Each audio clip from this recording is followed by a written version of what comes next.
Endurance. A Vida e Morte do Jiu-Jitsu, Volume 1. Editora Autografia. Por Alexandre Paiva Cardoso.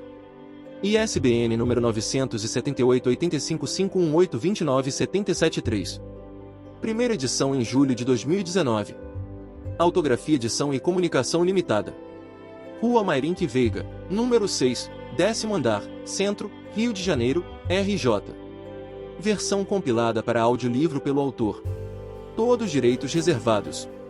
É proibida a reprodução desta obra com fins comerciais. Capa e contracapa. Lealdade e fidelidade são qualidades necessárias em um artista marcial. Quando temos a oportunidade de testemunhar publicações, com veracidade, respeito às pessoas e à história, é fundamental que tenhamos tempo para degustar nas entrelinhas todos os momentos vividos e sentimentos envolvidos. O autor é diferenciado, e se destaca sempre onde estiver.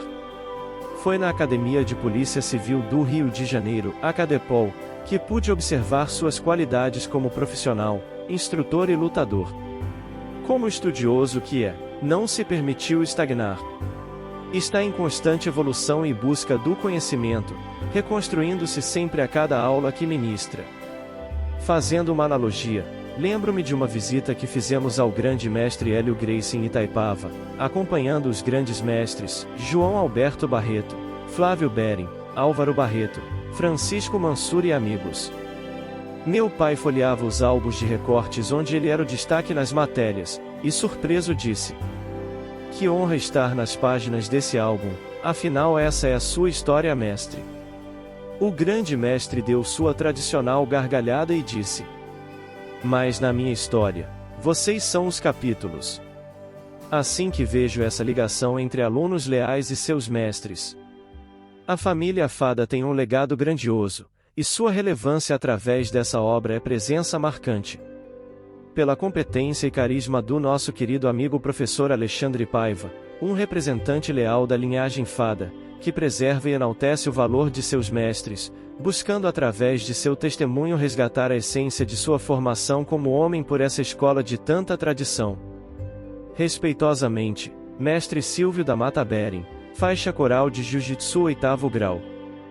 Fundamentos do Jiu-Jitsu Fada. Volume 1. Programa de capacitação e orientação técnica para professores, instrutores e multiplicadores do Jiu-Jitsu Fada. Módulo 1, Compêndio. Este despretensioso trabalho, na sua maioria, é baseado em relatos de pessoas que viveram momentos históricos na construção do Jiu-Jitsu Fada, bem como pesquisas acadêmicas, publicações registradas e outros documentos como subsídios. Não significa que todo o conteúdo seja visto como a mais pura verdade, mas sim como mais um instrumento pedagógico baseado na herança histórica e filosófica dos conteúdos ensinados nas escolas Fada pelos grandes mestres do passado. Dentro dos conhecimentos e realidade vivida na época, buscamos refletir a sensação que muitos dos praticantes dos primórdios do Jiu-Jitsu sentiam ao destacar ou ensinar a história do Jiu-Jitsu e filosofia de vida na Academia Fada. Todo o contexto descrito pode ser revisado, alterado ou receber maiores contribuições, pois, como relatamos, não é nossa intenção o pragmatismo e a radicalidade de pontos de vista. Que fique claro que esta obra não tem fins lucrativos e foi realizada para garantir a lembrança do nome Fada, importante segmento histórico na construção do jiu-jitsu brasileiro. Cabe ao ouvinte, ou leitor do livro, compreender e analisar de forma abrangente, se permitindo a estimulante busca do conhecimento e a prática dos estudos continuados de tão grandiosa matéria, o jiu-jitsu brasileiro. Os tópicos abordados serão: introdução, apresentação, objetivo geral, justificativa, objetivo específico, a chegada do jiu-jitsu no Brasil, a introdução do jiu-jitsu na Marinha do Brasil, o nascimento do jiu-jitsu de Fada, mestre Mitsuyo Maeda Kondikoma, professor Luiz de França Filho, grande mestre Oswaldo Batista Fada, grande mestre Alexandre de Souza Neves Xandu, grande mestre Humberto Fada, as academias Fada de Jiu-Jitsu, a construção do jiu-jitsu brasileiro, a relação do Jiu-Jitsu Gracie e o Jiu-Jitsu Fada. Conceitos filosóficos e técnicos do mestre Fada, os pioneiros do Jiu-Jitsu esportivo, as características de um professor Fada, Próximos volumes. Fontes bibliográficas e considerações finais. Para agradecimentos e memorial. Muito grato a todo incentivo que recebi dos meus amigos, professores, mestres e também da minha família. Para quem não conhece o Jiu-Jitsu, não vive do Jiu-Jitsu e nem tem uma família que trabalha com Jiu-Jitsu, é muito difícil compreender os momentos em que nosso corpo não suporta as dores e dificuldades locomotoras. As dificuldades em ter que usar o próprio corpo como instrumento de trabalho, mesmo este quando não tem condições de uso. Nossa sagrada ferramenta depende de cuidados, que infelizmente o Jiu-Jitsu não tem como nos oferecer, pois os movimentos e técnicas existem para causar lesões controladas e neutralizantes nos adversários, mas no desenvolvimento de demonstrações, ou até mesmo em simples treinamentos, fatalmente as técnicas podem resultar em involuntárias lesões à luz da eficácia do Jiu-Jitsu. Por vezes somos chamados a atenção para parar um pouco, recuperar as forças a fim de garantir melhores resultados. Mas, infelizmente, mesmo com todas as orientações, muitos de nós praticantes e professores, passamos por cima de toda a razão, critérios mais lógicos e compreensíveis afirmados, com o risco de comprometer nossa saúde. Isso para que nossas aulas não sejam interrompidas. Dizemos que nossas aulas ou treinos serão só um soltinho. Soltinho? Ledo engano. Isso nunca aconteceu em nenhuma academia, pois quando percebemos, já estamos envolvidos de forma a esquecer qualquer tipo de inconveniente. É difícil para uma família entender que a opção da docência do jiu-jitsu e amor por ele é algo maior do que os valores financeiros. Da mesma forma, difícil também entender que o gestor e professor comprometa a própria saúde física em seu desenvolvimento, e, por muitas vezes, até as condições financeiras em prol da vida de outras pessoas e seus sonhos. Muitas delas, que nem o conhecem, nem tampouco merecem tão vigorosa atenção, por vezes, atenção maior do que da própria família. Sabemos que o jiu-jitsu é um dos mais fabulosos veículos para inserção social, quebra de paradigmas, valorização do ser humano, paliativo e até cura para muitos males físicos e emocionais. Por esses motivos, incentivamos os professores e praticantes, que junto às suas famílias, procurem um ponto de equilíbrio e equidade, para que tudo ande justo e perfeitamente, a bem da ordem e de tudo que o jiu-jitsu realmente preconiza como sistema educacional, familiar, moral e social.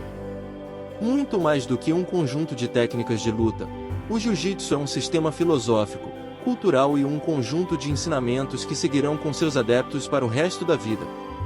Portanto, dedicamos esta obra a todos os fadas, amigos, mestres e grandes mestres do jiu-jitsu, bem como as famílias dos grandes mestres Luiz de França, Oswaldo Batista Fada, Humberto Fada e Alexandre Chandu. Estes que têm seus nomes registrados, direta ou indiretamente, deixaram suas marcas na difusão das artes marciais ligadas ao jiu-jitsu e principalmente fizeram parte da vida do autor. Mestre Adair Alves. Mestre Aguinaldo Góes. Mestre Antônio Vieira. Mestre Aderbal Batista. Mestre Aldemir Tavares Rosa. Professor Alan Escorpião da CDD. Professor Alexandre Baraúna. Professor Alexandre Pleitiu da CDD. Professor Alessandro Galamba. Professor Aldo Fal. Professor Álvaro Bobadilla. Mestre Aristeu Mesquita. Professor Arthur Gogó. Mestre Alexandre PH. Mestre Alfredo Dornelles. Mestre Almir Trajano. Mestre Álvaro Barreto. Mestre Álvaro Mansor. Mestre Álvaro Splinter. Mestre Amauri Guarilha. Mestre Amauri do Espírito Santo. Mestre Anderson Pereira Evangelista. Professor André Araújo. Mestre André Viana.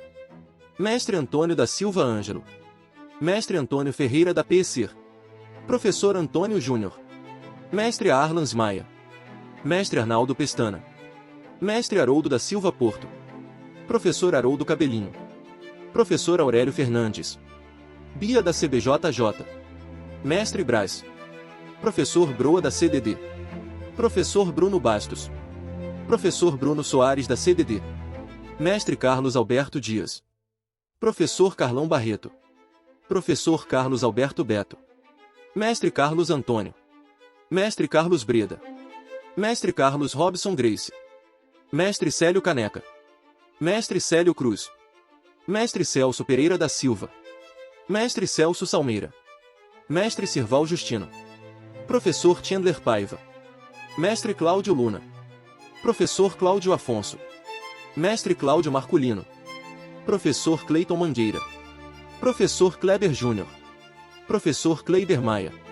Professor Carlos Pedro Kiko. Mestre Demétrio Garcia. Professor Denilson Pimenta. Mestre Deuclésio Paulo. Professor Dave Moraes. Mestre Djalma Cavalcante. Professor Draque da Quioto. Mestre Edmilson Alves. Mestre Edson Leandro. Mestre Eduardo da Rocha. Mestre Eduardo Raimundo de Souza. Mestra Eliane Flores. Professor Eugêque da Infight. Mestre Eugênio Tadeu. Mestre Evilásio Veloso. Mestre Evaristo. Professor Ezequiel Coutinho. Professor Fabrício Moraes da CDD. Professor Fábio Kiui Otacal. Professor Felipe Bocão. Mestre Fernandes Simplício. Mestre Fernando. Mestre Fernando Soares. Professor Flávio Molina. Mestre Francisco Dantas Silvão. Mestre Gabriel Gabu. Mestre Genilson da Costa. Mestre Geraldo Flores. Mestre Guilherme Fada. Professor Gustavo Bigu. Mestre Gustavo Raimundo de Souza. Professor Hélio Fada Xuxo. Mestre Hércules Batista. Professor Herman Santos. Mestre Hermes Ciardulli. Mestre Hermes Pinto. Mestre Idelbrando Coca-Cola. Mestre Hilton Leão. Professor Iago Jardim. Mestre Hulk Terra Firme. Professor Inácio. Professor Ismael Souza. Professor Isaac Araújo. Mestre Ivan Batista. Dona Isélia Fada. Mestre Jacê Paulino. Mestre Jair Hilário. Mestre Jair Reis. Professor Jair Corte. Mestre João Alberto Barreto. Mestre João Fernandes. Professor Joacir. Professor João Daniel da FFKI. Mestre João Constance. Mestre João Rezende Souza Filho. Mestre Jonas Silva de Oliveira. Mestre Jorge Guedes. Professor Jorge Luiz Braga de Moraes. Mestre Jorge Luiz da Cruz. Mestre Jorge Pina Barbosa. Mestre José Lopes Coutinho. Mestre José Higino. Mestre Joilson. Professor Jorginho Maromba. Mestre José Neuri Gomes Júnior. Professor Juarez Soares. Mestre Júlio César Pereira da GF Team. Mestre Jurandir Jimenez Lando. Mestre Juventino de Paula, Aranha. Carla Bela FJJ Rio. Professora Cátia Amêndola. Professora Kira Grace. Mestre Cado. Kênia Grace FJJ Rio. Mestre Laerte Barcelos. Mestre Laurindo Leirão. Mestre Leopoldo de Luca. Professor Leonardo Specterov. Professor Léo Tintones. Lili da FJJD Rio.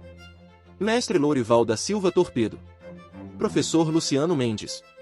Mestre Luiz Carlos Guedes de Castro. Mestre Luiz Lula. Mestre Manuel Xavier Gonçalves Filho. Mestre Manuel Caiado. Mestre Manuel Rodrigues dos Santos. Mestre Marcelo Sobrinho da Silva. Professor Marcone Mendanha. Professora Márcia Jaqueline Storani. Márcia Rodrigues da Silveira Paiva. Professor Márcio Ramalho. Professor Márcio Clemen. Professor Mário Eugênio Marinho. Professor Mauro André. Mestre Marcos dos Santos Costa. Professor Marcos Fada. Professor Marco Pitt de Betânia. Mestre Massam Elguino. Maicon Jefferson Muniz. Mestre Meireles. Professor Marcos Belo. Mestre Marcial Serrano. Mestre Miro Maravilha. Misa do Professor Herman Santos. Mestre Moisés Murad. Mestre Moacir Luzia Vale.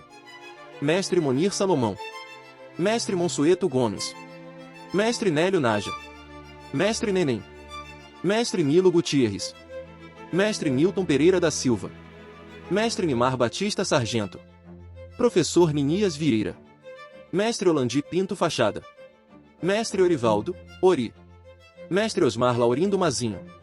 Professor Oscar de Betânia. Mestre Osório Dias de Oliveira. Osvaldo Fadda Filho, Vavá. Mestre Orlando Barradas. Mestre Ovídio Dias de Oliveira. Professor Pablo Ventura. Mestre Paulo César Gomes. Comandante Paulo César Amêndola. Professor Paulo André da PC. Mestre Pedro Costa. Mestre Pedro Gama Filho. Mestre Plínio Dutra. Mestre Raul Arnoux Spengler. Professor Raoni Barcelos. Professor Rafael Oliveira da CDD. Professor Renan Fadda. Professor Reginaldo Xavier. Mestre Ricardo Egídio. Professor Renato Rio das Pedras. Mestre Roberto Cavalcante. Mestre Roberto Leitão. Mestre Robson Bandeira. Mestre Rodolfo Valentino. Professor Rodolfo Vieira. Professor Rodrigo Dubala. Professor Rogério Gavaza. Professor Rogério da Tatacai. Professor Rogério Pogrio. Mestre Rouquer Grace. Professor Romeu de Freitas Valente. Senhora Rosa Maria Fadda. Professor Rui da Tatacai. Mestre Salustiano. Mestre Santa Rosa. Mestre Sebastião Ricardo. Professor Sérgio Cachorrão. Mestre Sérgio Ferreira Bastos. Professor Sérgio Magalhães Magazinho. Mestre Sérgio Vieira de Barros. Professor Serginho Super-Homem. Mestre Silvio Pereira da Ferge. Tia Marlene da Ferge. Mestre Takeshi Ueda da Rei Seikan. Comandante Tatiana Mendes. Mestre Ubirajara Magalhães. Mestre Ushimasa Nagashimi. Mestre Valdemar Abraão. Mestre Valdomiro. Mestre Vasco. Mestre Vander da equipe Gilvan Santos. Mestre Ventapani. Professor Vitor Belfort. Professor Vicente de Paula da GM Rio. Professor Vinícius Amaral. Dona Vilma da FJJ Rio. Dona Vera, Paula e Monique da Seitim. Professor Wagner Gomes. Professor Vale de Ismail. Mestre Valdec. Mestre Valdomiro Caetano Valente. Mestre Walter Guimarães. Mestre Walter Nogueira. Mestre Walter Filho. Mestre Wendel Alexander. Professor William Caetano. Professor William Ninja. Mestre Willis Lucas Filho da Maeda. Mestre Wilson Pereira Matos. Mestre Itaboraí de Alvarenga Pereira. Professor Zanon de Betânia.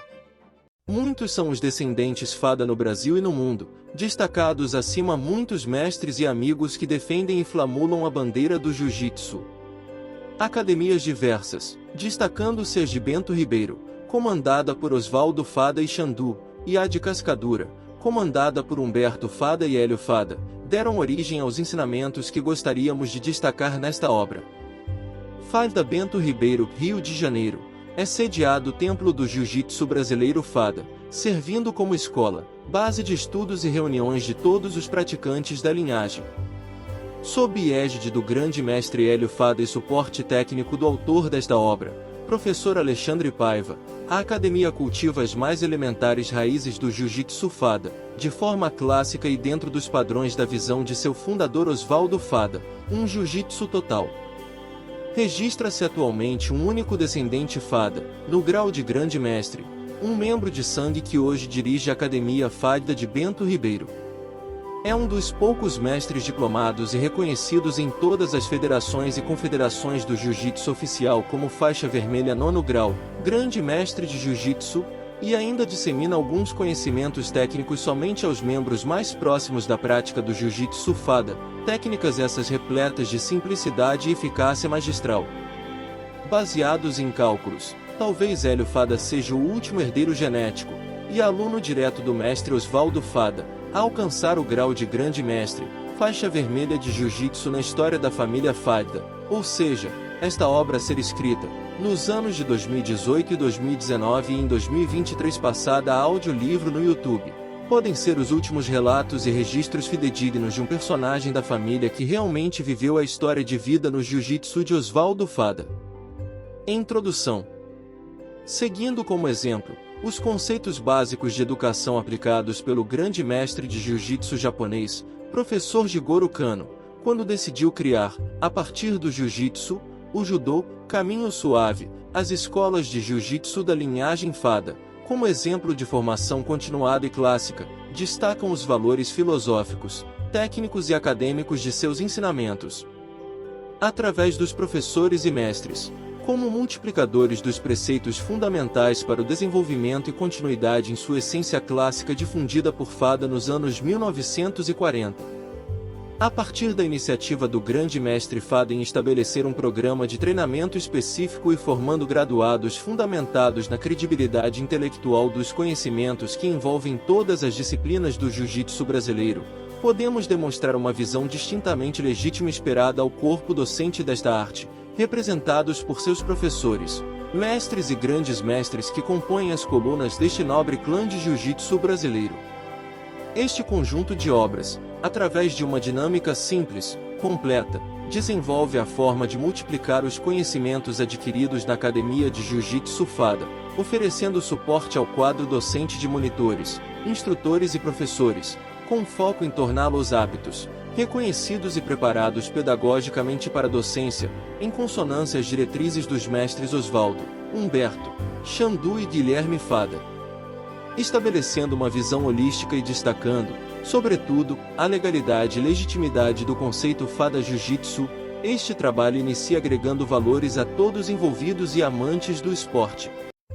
Verificando-se dificuldades de oferecimento de oportunidades à prática do jiu-jitsu brasileiro, principalmente, às classes mais humildes, das regras e sistema organizacional heterogêneo, no qual a estrutura do jiu-jitsu brasileiro vem sendo constantemente alterada, e frente às transformações que cada entidade e seus segmentos realizam, vem recaindo sobre as escolas de jiu-jitsu cada vez mais a responsabilidade na educação e difusão filosófica do esporte aos docentes.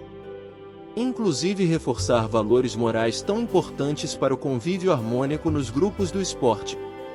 Nesse sentido, observa-se frequentemente que o público mais vulnerável da sociedade, crianças e adolescentes, sem atividades, ociosas, com a ausência de um responsável adulto para orientá-las no dia a dia, acabam ficando à mercê de influências negativas, pondo em risco sua integridade física e moral em seu cotidiano. Por fim, permitindo ao isolamento ou até mesmo mendicância, a inserção em pequenos delitos, vícios por uso de entorpecentes, comportamentos inadequados, entre outros. Mediante a grande carência estrutural que envolve hoje o ser humano em sua totalidade, e a dificuldade do poder público salvaguardar os menos afortunados, muitas crianças e adolescentes não veem outro horizonte que possa lhes motivar. A dificuldade em encontrar professores preparados para aceitar e gerenciar situações que transcendem as técnicas e práticas do esporte, também são fatores que dificultam a programação desse importante segmento esportivo. Apresentação: a Academia Fada de Bento Ribeiro alicerçou um exército de adeptos e militantes do jiu-jitsu suburbano. Um jiu-jitsu que tinha como principal bandeira a oportunidade em igualdade da prática dessa arte. Através de um rígido sistema educacional, Fada usava o jiu-jitsu como ferramenta para mudar o mundo formando bons cidadãos.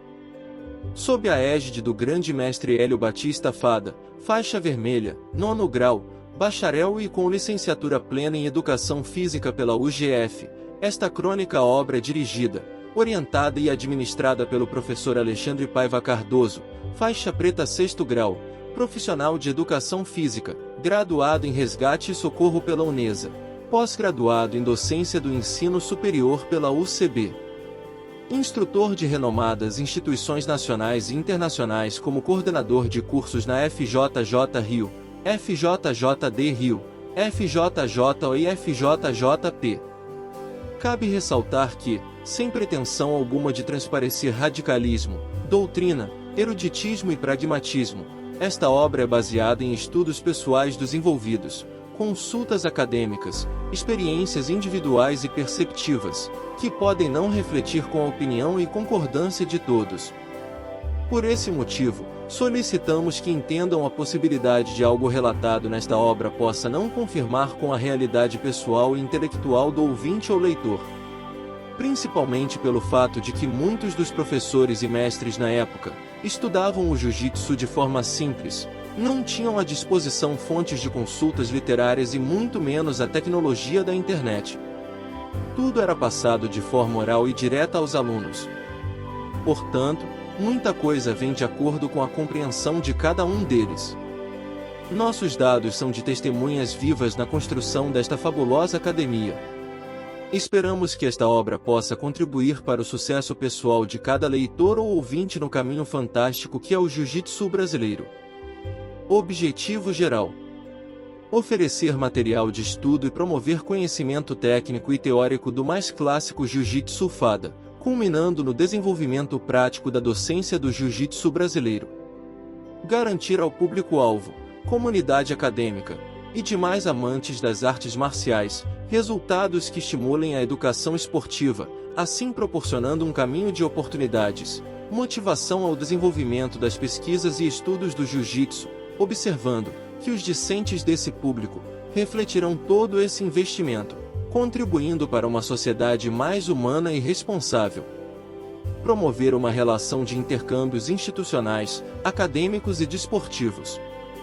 Manutenção das atividades desportivas, gestão dos conhecimentos envolvidos e execução de um plano de trabalho futuro visando o desenvolvimento e reconhecimento do esporte de forma acadêmica. Justificativa. As escolas de jiu-jitsu brasileiro favorecerem um ambiente de convívio social e ainda para todos os segmentos é um importante atrativo à prática desportiva. Atividades esportivas, competições, encontros, palestras e cursos são desenvolvidas pela equipe Fada e outras entidades, com bons resultados.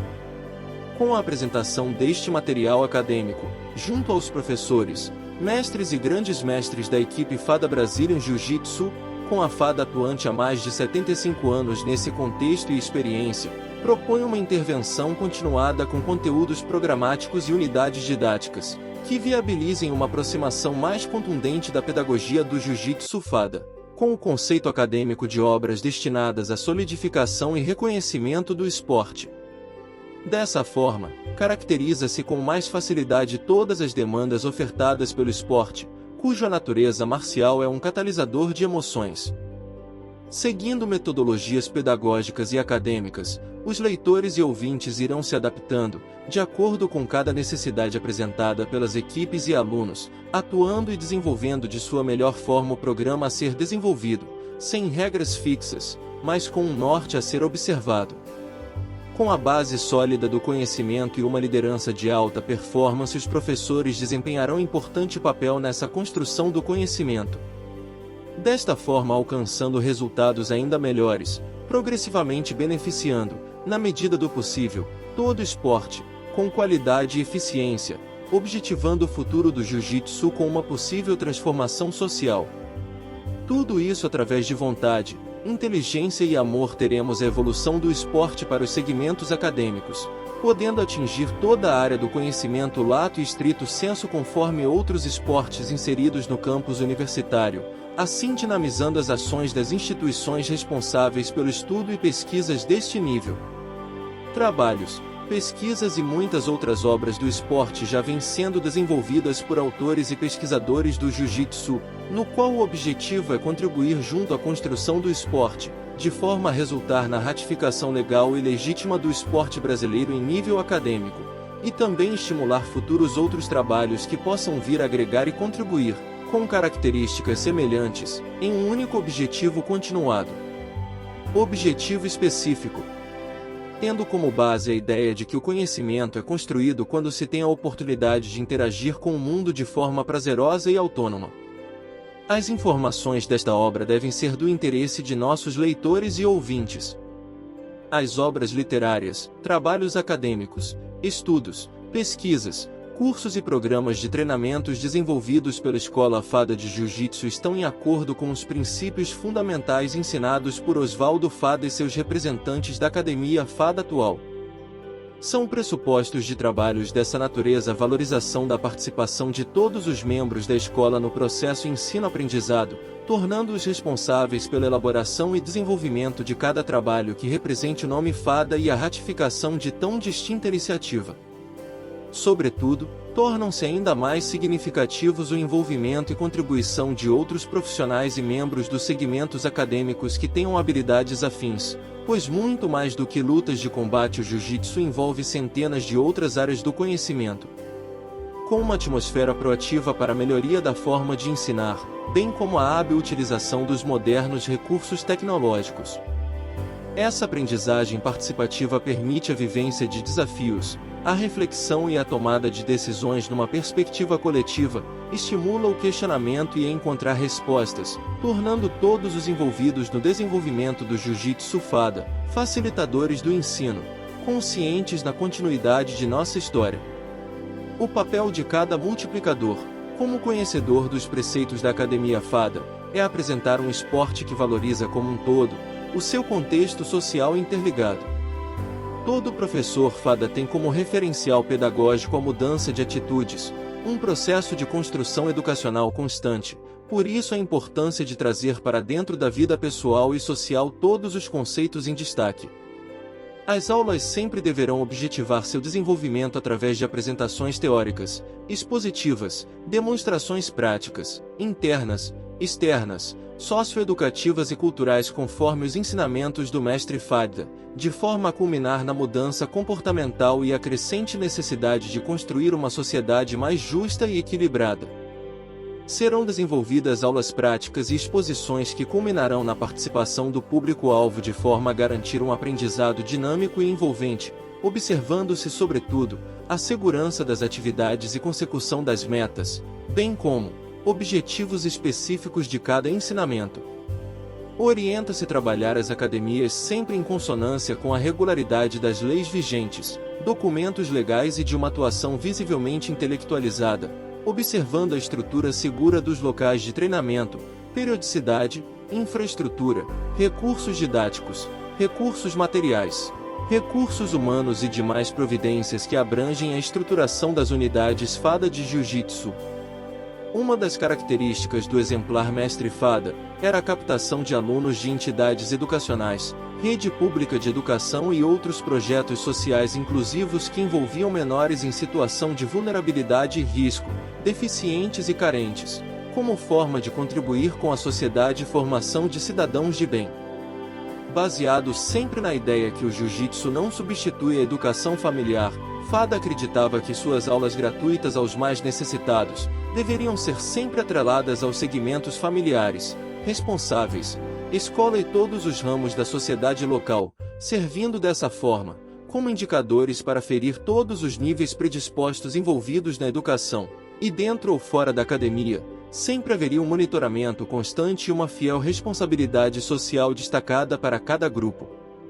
Esta obra orienta e também propõe aos leitores e ouvintes que atuam nas unidades Fada implantar uma composição de relacionamentos e parcerias, através de uma rede integrada dos segmentos locais.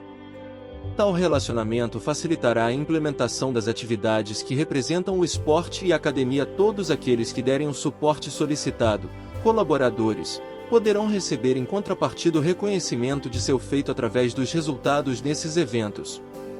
O propósito é fortalecer a comunidade local em seus relacionamentos e também as colunas da unidade Fada, diretamente os atletas, alunos e membros da comunidade, elevando ainda mais o nome Fada em prol do esporte, educação e relações sociais. Enfim, alcançar resultados que beneficiem toda a sociedade e o público-alvo.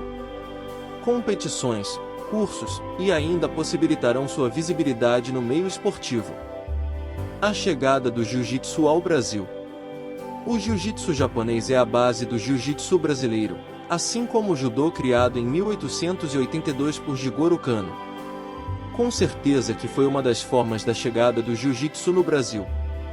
Se dera por conta de Jigoro Kano, renomado acadêmico da corte imperial e professor de educação física. Kano era um nobre e representava o Império Mutsuhiro, Imperador Meiji. O professor Jigoro Kano era muito inteligente, pela sua facilidade nas línguas estrangeiras poderia levar ao mundo a potência que o Japão poderia representar. O judô era uma forma do país ser visto como poderoso, destacou-se por ser o criador dessa nova modalidade de esporte. Saíra do Japão, junto a outros professores, para difundir a arte marcial esportiva japonesa ao mundo, o judô, caminho suave, que fora chamado anteriormente de Jujutsu de Kano.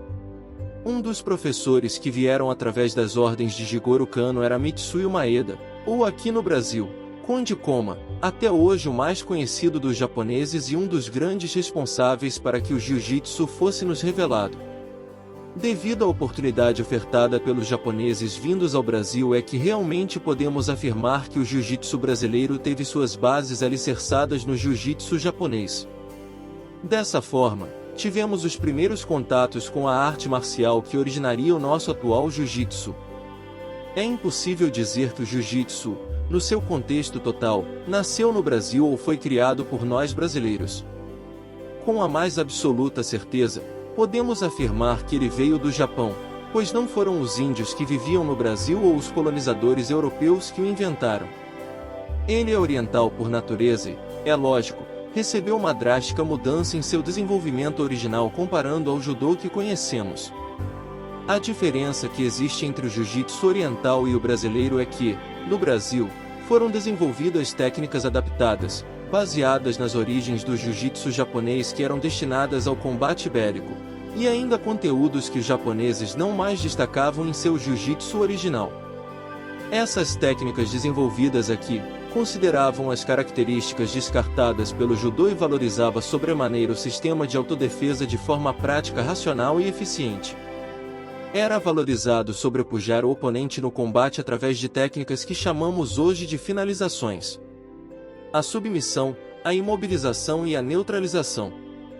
As técnicas de estrangulamentos causavam a inconsciência momentânea do oponente, e se executadas por um tempo maior poderiam neutralizar fatalmente, ou então o uso de chaves e torções articulares que causavam lesões traumáticas, fortes dores e impotência de continuidade ao combate. Já as imobilizações poderiam ser pelo conjunto de todas as técnicas em que o adversário se via impedido de combater e ainda estaria com sua integridade física em perfeito estado. Ou seja, um jiu-jitsu aplicado a uma realidade não esportiva, mas sim de sobrevivência e adaptação nos combates de pé ou ao solo. O jiu-jitsu brasileiro usou como base os fundamentos dos praticantes japoneses com uma relevante participação técnica da família Gracie, considerando as origens que identificavam essa arte como um eficaz sistema de defesa pessoal e ainda propiciando uma adaptação para uma linguagem mais simples e direcionada aos brasileiros. Segundo a frase do grande mestre Hélio Gracie, o jiu-jitsu que eu criei foi para dar oportunidades aos mais fracos. Ela revela as mesmas características do jiu-jitsu japonês original, pois as características físicas e o estereótipo oriental era visto como pessoas de baixa estatura e aparentemente mais fracos, na sua maioria. Fato esse que será destacado mais abaixo através dos comentários sobre o livro do professor Irving Hancock. Segundo o pesquisador e professor Marcos Antônio Ferreira, da equipe Minerva da Universidade do Rio de Janeiro, UFRJ, ele relata que, por curiosidade em descobrir um pouco mais sobre a história do jiu-jitsu, resolveu pesquisar utilizando artigos científicos e deparou-se na Biblioteca Nacional com um vasto acervo de imprensa. Na época, eram publicadas, quase que diariamente, diversas notas onde o jiu-jitsu era destaque. A primeira referência que encontrou, e a mais antiga, remete ao ano de 1905 quando o professor Edward William Barton, que desenvolveu uma metodologia de luta e a coloca como a mais eficiente a ser batida, desafia todas as artes marciais conhecidas e nesse desafio cita o jiu-jitsu como arte marcial a ser desafiada.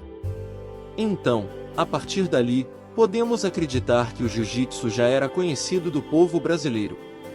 Nessa mesma época, o Japão acabara de vencer a Rússia na guerra de 1904 a 1905 por alguns territórios ligados à China e à Manchúria.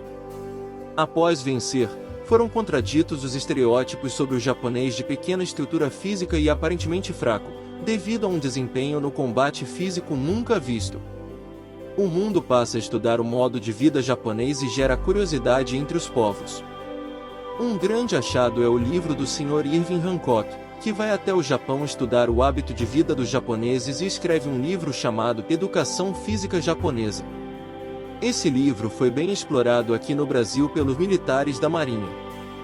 O jiu-jitsu tem sua ligação direta com a Marinha do Brasil, ela é a grande responsável por ter trazido essa arte para o país, relatando que então o jiu-jitsu não veio parar no Brasil aqui por acaso.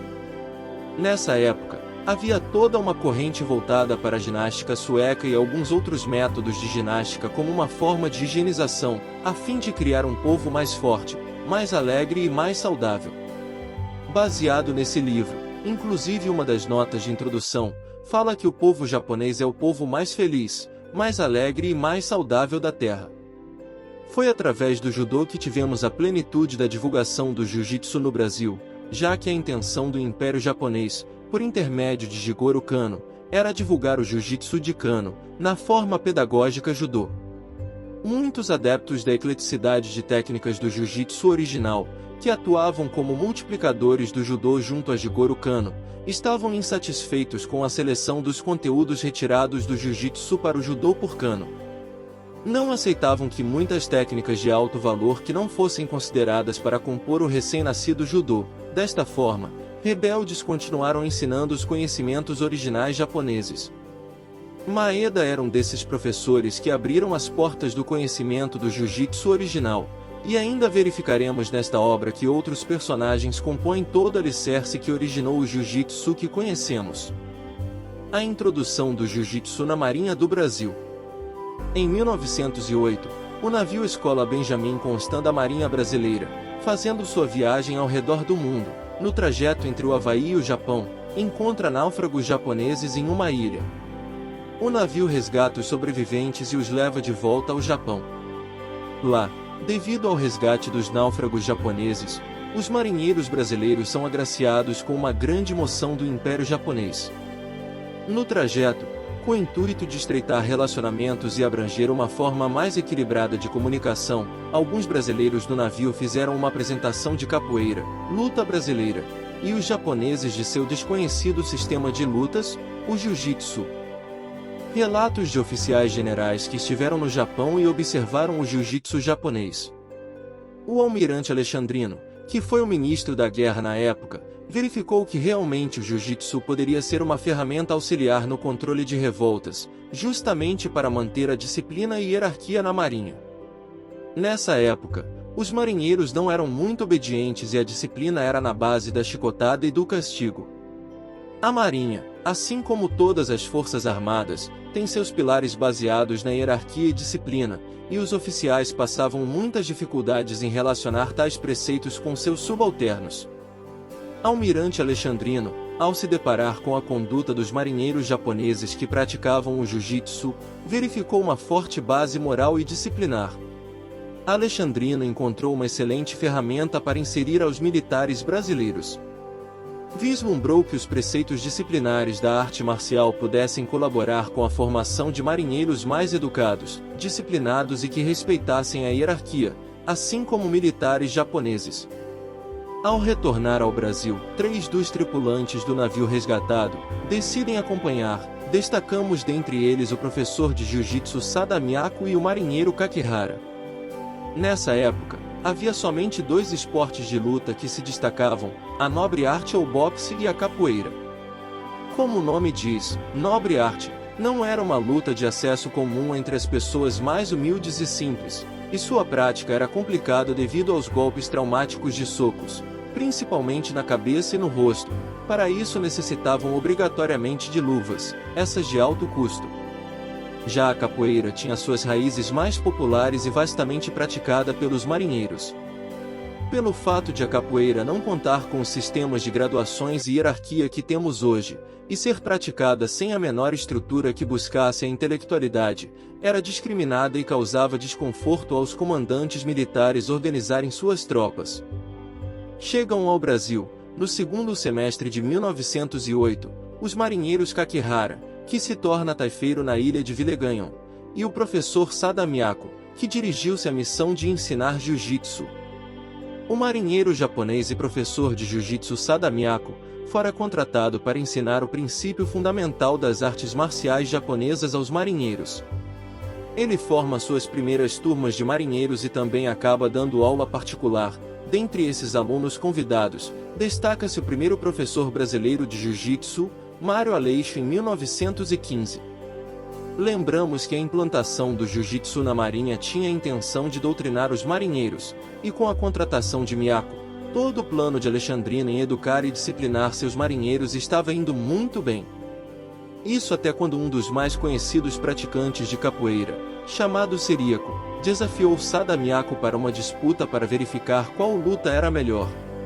O resultado foi desastroso para os intentos de Alexandrino, pois Sadamiaco, na frente de todos os seus alunos e mídia da época, tomou um imediato nocaute. Para a alegria de todos os marinheiros, elevando a moral dos praticantes da capoeira, e causando grande indignação entre os oficiais. Nota: acreditamos que pela natureza formal dos combates orientais, e Sadamiaco, antes da luta, reclinar sua cabeça para o habitual cumprimento inicial, fora atingido por um golpe chamado rabo de arraia, antes mesmo de ter chance de demonstrar suas qualidades. Com certeza Ciríaco não foi desleal, mas sim por não conhecer a ritualística da cultura oriental, seguiu à frente a luta e golpeou. Com a derrota de Miyako, por mais que o jiu-jitsu fosse um excelente veículo de promoção disciplinar, tinha perdido sua força inicial, mas ainda assim continuou na marinha. Pouco tempo depois perdeu seu cunho filosófico, litúrgico e disciplinar e passou a ser simplesmente mais um recurso militar de combate corpo a corpo dos fuzileiros navais. Miyako em 1908 e Takeuiano em 1932 ministram aulas oficialmente no Corpo de Fuzileiros Navais, a elite da Marinha do Brasil. Se especula que Maeda e Satake também visitaram informalmente a Marinha. Regicitra Sigel mora em 1932 no Clube Militar e Nagashima em 1960. Observa-se que de 1908 até 1914 há um grande intervalo, pois em alguns estudos considera-se o início do jiu-jitsu no Brasil somente com a chegada de Maeda em 1914. Em 1905, como ressaltamos, tivemos as primeiras informações do nome jiu-jitsu por William Barton, e a partir das experiências entre os japoneses e brasileiros no navio Benjamin Constant culminou na vinda do japonês Sadamiaco para instruir jiu-jitsu no Brasil em 1908. Em 1914 pela primeira vez Maeda vem ao Brasil dedicando-se à região sudeste.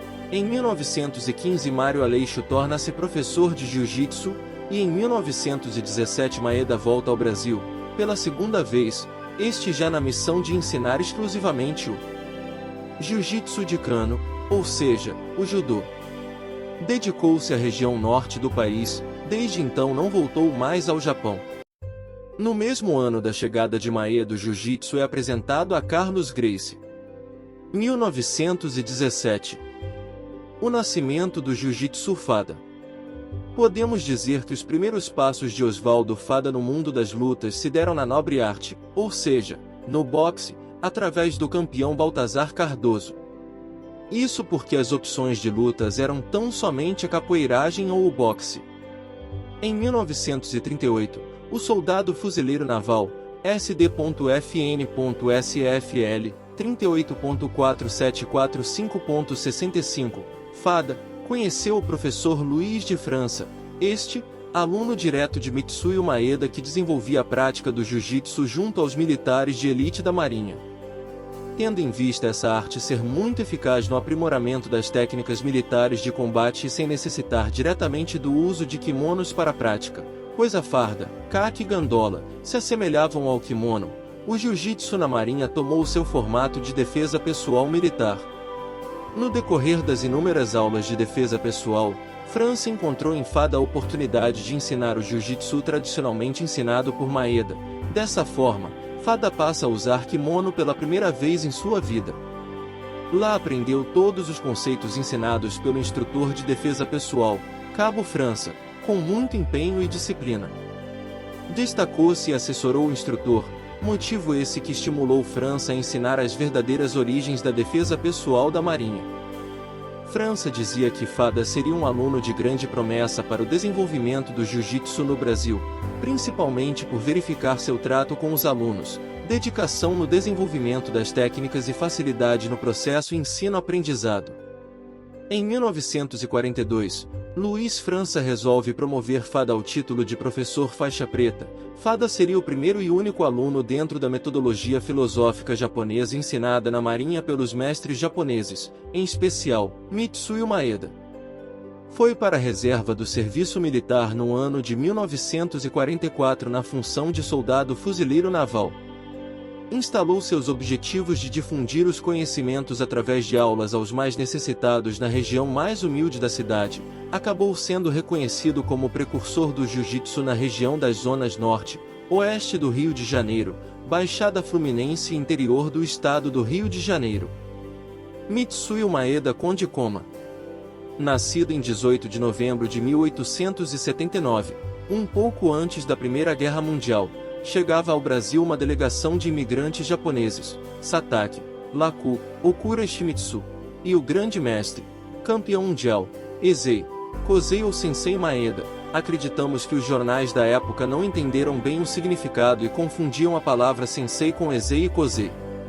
Maeda, pioneiro e introdutor do Jiu-Jitsu em nosso país, depois de percorrer todo o mundo, mostrando o Jiu-Jitsu aprendido com Tomita e Yokoyama, lecionou o Judô de Kano Jiu-Jitsu, mas não se contentou somente com essa ramificação da arte. Fez desafios e obteve vitórias incontestáveis contra todas as modalidades de luta. Por falta de divulgação desse esporte entre nós, seu trabalho não chegou a despertar grande interesse. Somente no estado do Pará é que pôde verificar algum resultado. Lecionando o verdadeiro Jiu-Jitsu a um pequeno grupo de brasileiros, teve como seus discípulos Jacinto Ferro entre outros, porém destacando-se na época o jovem Carlos Gracie. Somente Carlos fez aula com Maeda. George e Hélio aprenderam com as demonstrações e aulas de Carlos. Mitsuyo Maeda, ou Conde Koma, como era conhecido, chegou ao Brasil nos anos de 1914 e 1917, por duas vezes em atenção à região sudeste e sul e, por fim, na região norte, onde conheceu a família Gracie, referenciada nos relatos e anais do Jiu-Jitsu brasileiro e sua construção. Destacamos que, em 1908, o Jiu-Jitsu já se apresentava no Brasil, mas a figura de Maeda foi o marco conhecido popularmente.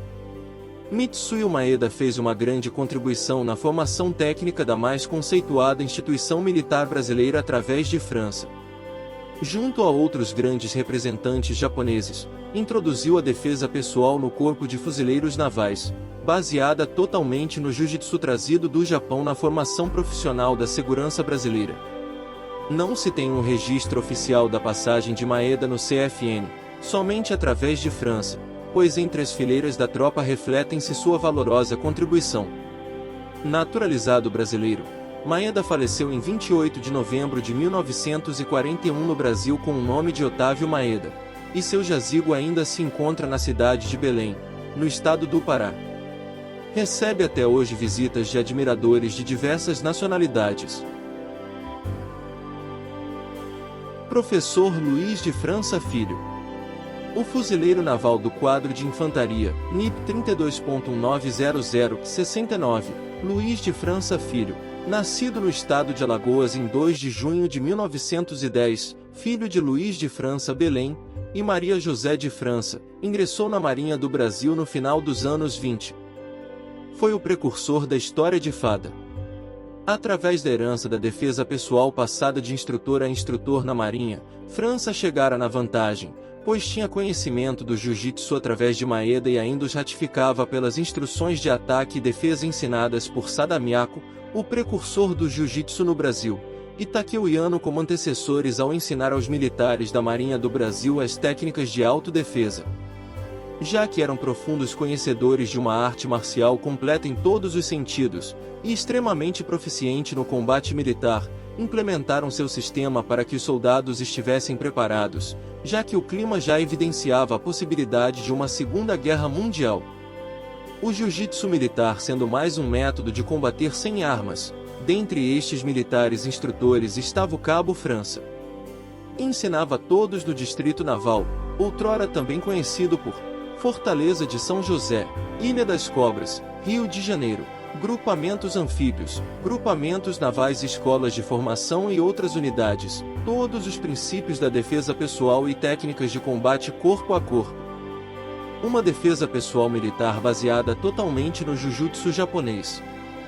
O Cabo Luiz França, o mais destacado instrutor dentre os militares da Marinha, conhecedor do verdadeiro jiu-jitsu tradicional japonês, com os mais nobres conhecimentos técnicos, litúrgicos e filosóficos da herança desta arte, cuidou de manter todos os ensinamentos japoneses.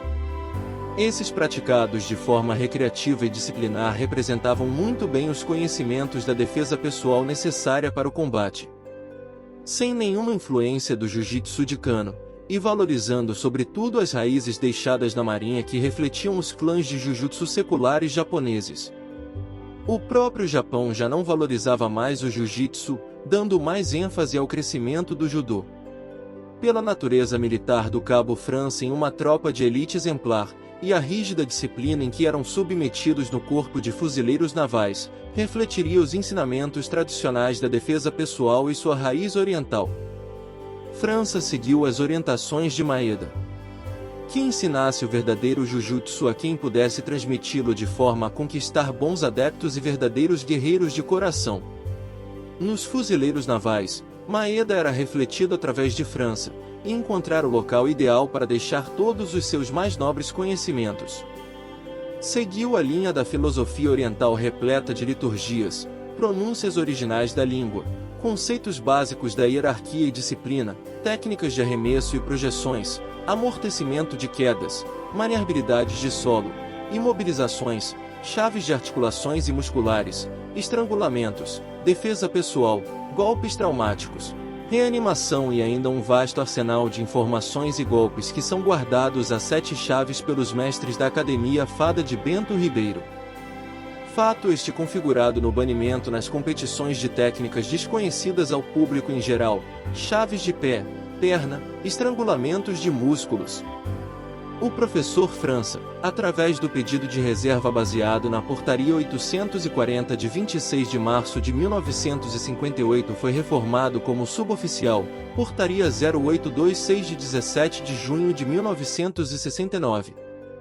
No dia 4 de julho de 1982, com 72 anos nos deixa o fuzileiro naval e grande mestre Luiz de França Filho, boletim número 47 de 19 de novembro de 1982. Sua história como lutador em desafios públicos, precursor e representante de lutas, bem como do sistema de defesa pessoal adotado no Corpo de Fuzileiros Navais, foi perpetuada entre os militares e unidades, não sendo registradas como atividades que faziam parte da administração esportiva ou pedagógica da Marinha. Por isso, informações sob forma de relatos históricos são transferidas uns aos outros por antigos alunos que se tornaram instrutores. Um grande exemplo deste rol de multiplicadores, destaca-se o sargento Raul Arnaud Spengler, vasto conhecedor da história do jiu-jitsu de marinha deixado pelos antigos instrutores Miyako, Yano, Maeda e França. Em 11 de abril de 2017, faleceu Raul Arnaud Spengler, aos 70 anos de idade. Ainda existe uma unidade FAITA de desenvolvimento do jiu-jitsu no atual Centro de Instrução Almirante Milcíades Portela Alves, CIAMP em Campo Grande, Rio de Janeiro através do programa Forças no Esporte, PROFES. Esta unidade forma recrutas em soldados fuzileiros navais ainda preservando as raízes da defesa pessoal destacada no jiu-jitsu militar dos anos 30 ensinado por Luiz de França Filho. Podemos afirmar que a Marinha do Brasil com a intervenção de Sada Miyako desde 1908, é o berço do jiu-jitsu no Brasil, e Luiz de França Filho, sendo no Corpo de Fuzileiros Navais a célula máter do jiu-jitsu brasileiro Fada. Grande mestre Oswaldo Batista Fada. Oswaldo Batista Fada, carioca, nascido em 1º de agosto de 1920, no Rio de Janeiro, bairro de Bento Ribeiro, descendente de italianos, filho do militar João Batista Fada e Adelina Josefina Batista Fada. Era um homem amável e conhecido por ser um bom cidadão e uma pessoa muito dinâmica. Foi o primeiro a iniciar sua academia de jiu-jitsu no subúrbio do Rio sem ser um Gracie.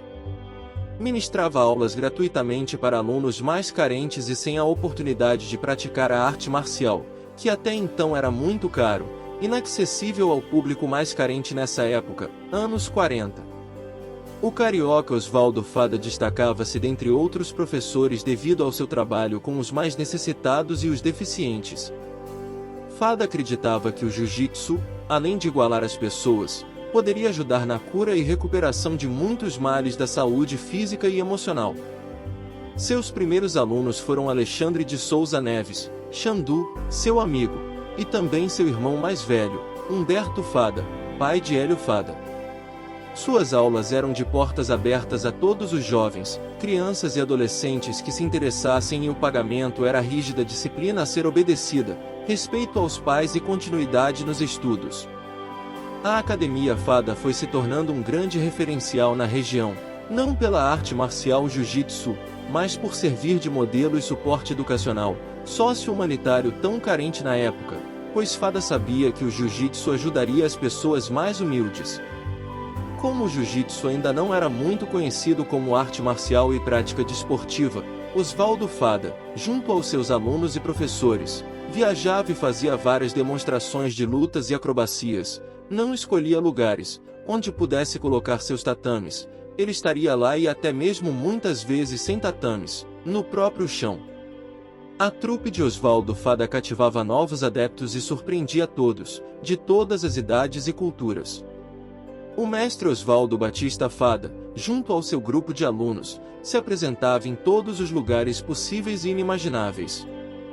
Favelas, praças públicas, praias, morros, circos, pátios de igrejas e clubes, visando a ampla expansão e angariar adeptos para sua arte marcial. Um verdadeiro show de habilidades disponíveis a qualquer um que estivesse disposto. Saltos sobre obstáculos mortais, desafios públicos, lutas contra adversários muito mais fortes e maiores. A capoeira era sempre vista nesses desafios. O destaque se dava ao final de cada combate vitorioso. Os representantes do jiu-jitsu, com muita educação, cumprimentavam seus adversários. Esses ficavam às vezes indignados, pois não haviam apanhado nem sentiam dores de trauma algum. Tinham apagado após um estrangulamento, ou mesmo desistido da luta por forte dor momentânea causada por alguma técnica de finalização. A cultura oriental apresentada pelos lutadores de jiu-jitsu era através dos kimonos, cumprimentos, respeito, educação e proficiência no combate.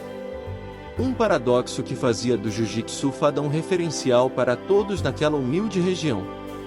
Motivava os pais a inserirem seus filhos, pois quem acreditaria que uma arte marcial de luta, que ensina aos mais jovens as técnicas de combate, faz seus adeptos se tornarem mais tolerantes, educados e calmos.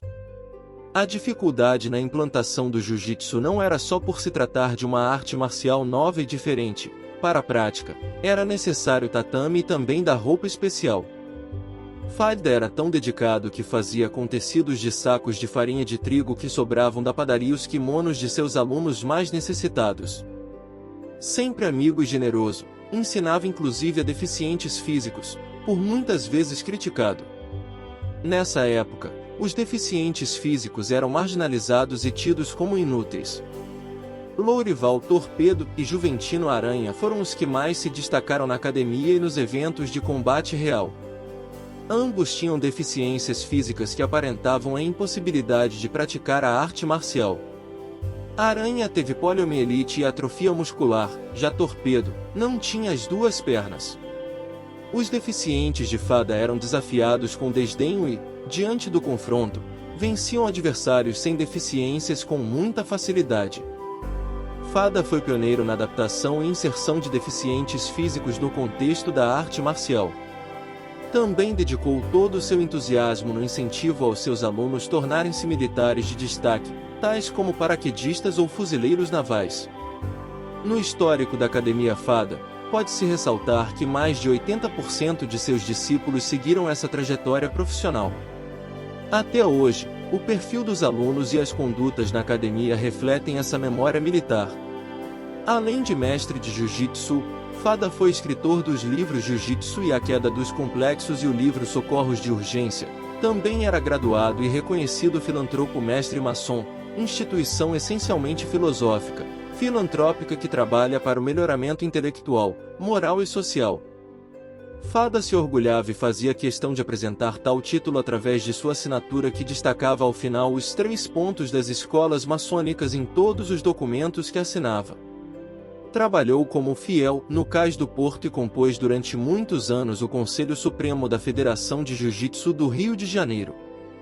Foi junto de Carlos Gracie e Hélio Gracie um dos primeiros mestres na história do Jiu-Jitsu. Já faixa vermelha do 9º grau de Jiu-Jitsu e sempre ao lado de sua esposa Zélia Fada, nosso querido mestre Fada faleceu em Bento Ribeiro no dia 1º de abril de 2005 com 84 anos após problemas respiratórios. Registre-se que ao compor este audiolivro a senhora Zélia Fada falecera no ano passado 2022. Depois de inúmeros feitos formando professores, cidadãos, promovendo cursos e treinamentos em todas as áreas, Fada recebeu da Confederação Brasileira de Jiu-Jitsu Esportivo, CBJJE, Confederação Brasileira de Jiu-Jitsu Olímpico, CBJJO e da Associação Brasileira e Internacional dos Mestres de Jiu-Jitsu, ABIMJJ, o maior título do Jiu-Jitsu mundial, a faixa vermelha, Grande Mestre do 10º grau. Título esse que, de acordo com as normas da CBJJ e FJJ Rio, só poderiam ser conferidos aos irmãos Gracie. Por esse motivo, destacamos como justa e merecida a homenagem dessas entidades ao patrono do jiu-jitsu suburbano e de milhares de fadas distribuídos por todo o mundo. Alexandre de Souza Neves Xandu.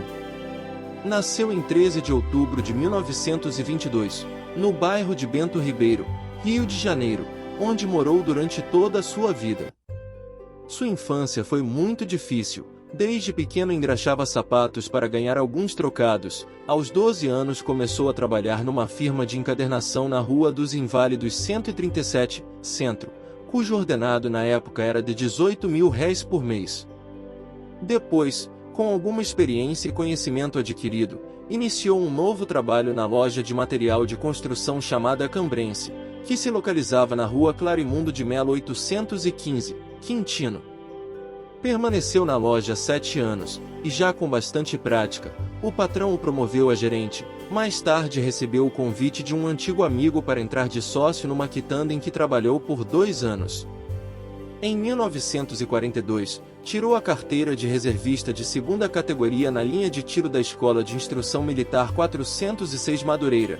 Em 1943, preparou-se para a guerra contra a vontade de seus pais, não para aprender a lutar, mas para defender a pátria, com arma em punho e mais 120 componentes que foram designados para o treinamento em Juiz de Fora, Três Rios e Mato Grosso. Em momentos de muitas dificuldades, passando fome e necessidades básicas, volta meses depois ao Rio de Janeiro para novamente embarcar, desta vez em direção à Europa. Sem se despedir dos seus pais, amigos e outros familiares, porque não deu tempo, embarcou no navio para Itália chamado Mariposa. O navio americano SS Mariposa atuava nos mares trazendo suprimentos a forças de apoio a países distantes, bem como resgatar pessoas em países estrangeiros no início da guerra. Com a capacidade de tropa de 4.165 pessoas e velocidade de 20,5 nós, foi um dos transportes mais rápidos e um dos maiores navios, chamados de monstros, geralmente navegados sem escolta. Permanecendo 15 dias em alto mar, Xandu chega em Nápoles. Com um saco de bagagens nas costas, foi recebido pelo som das sirenes que anunciavam um ataque aéreo. Ouviu pela primeira vez o som da guerra. Desesperado, vendo todos correrem de um lado a outro para se abrigar, escondeu-se embaixo do caminhão abandonado. Ouvia e via as bombas tocarem o solo, os gritos de agonia e desespero, os sons das aeronaves amigas e inimigas e da artilharia antiaérea. Rodeado de sangue, desespero e pânico, viu seus colegas feridos e alguns mortos. Ambulâncias se enfileiravam no cais, carregando os feridos. O primeiro impacto da guerra causou marcas emocionais que Xandu nunca mais esquecera. Nas fileiras da Força Expedicionária Brasileira, FEB, era um combatente da Segunda Guerra Mundial na Itália. Em um dos momentos, o Papa Pio XII visitou-os e abençoou as tropas brasileiras. O tempo que permaneceu lá acabou se apaixonando e conhecendo o amor de uma italiana chamada Giovanna na cidade de Porreta. SS Mariposa fez o retorno, que teve início em 11 de julho de 1945, quando o primeiro contingente embarcou em Nápoles. Na Itália os soldados embarcaram, e não sabiam se seguiriam para o fronte do Pacífico, para combater as tropas japonesas ou para outro fronte. Na verdade não sabiam seus destinos, estavam preparados para a guerra e seus destinos traçados. No meio da viagem, fora noticiado que a guerra estava encerrada também no Pacífico. Estavam portanto de volta para casa. A viagem de retorno ficou mais leve, nesse caso mais rápida que a de ida. Com um efetivo de 6.187 homens, Xandu volta ao Brasil como vitorioso. Diante de tantas bravuras, Mestre Xandu deixa a guerra após ter enfrentado uma legião comandada pelo mais voraz algoz da humanidade conhecido na Terra.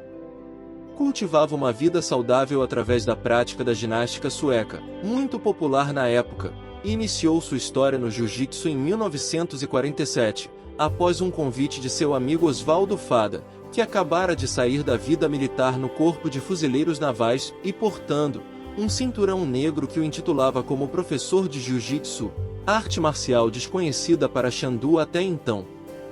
Devido à sua amizade de longos anos com Fada e simpatia aos esportes, o jovem Xandu, com 25 anos e já um veterano de guerra, aceitou o convite do amigo Oswaldo e se tornou um dos primeiros alunos.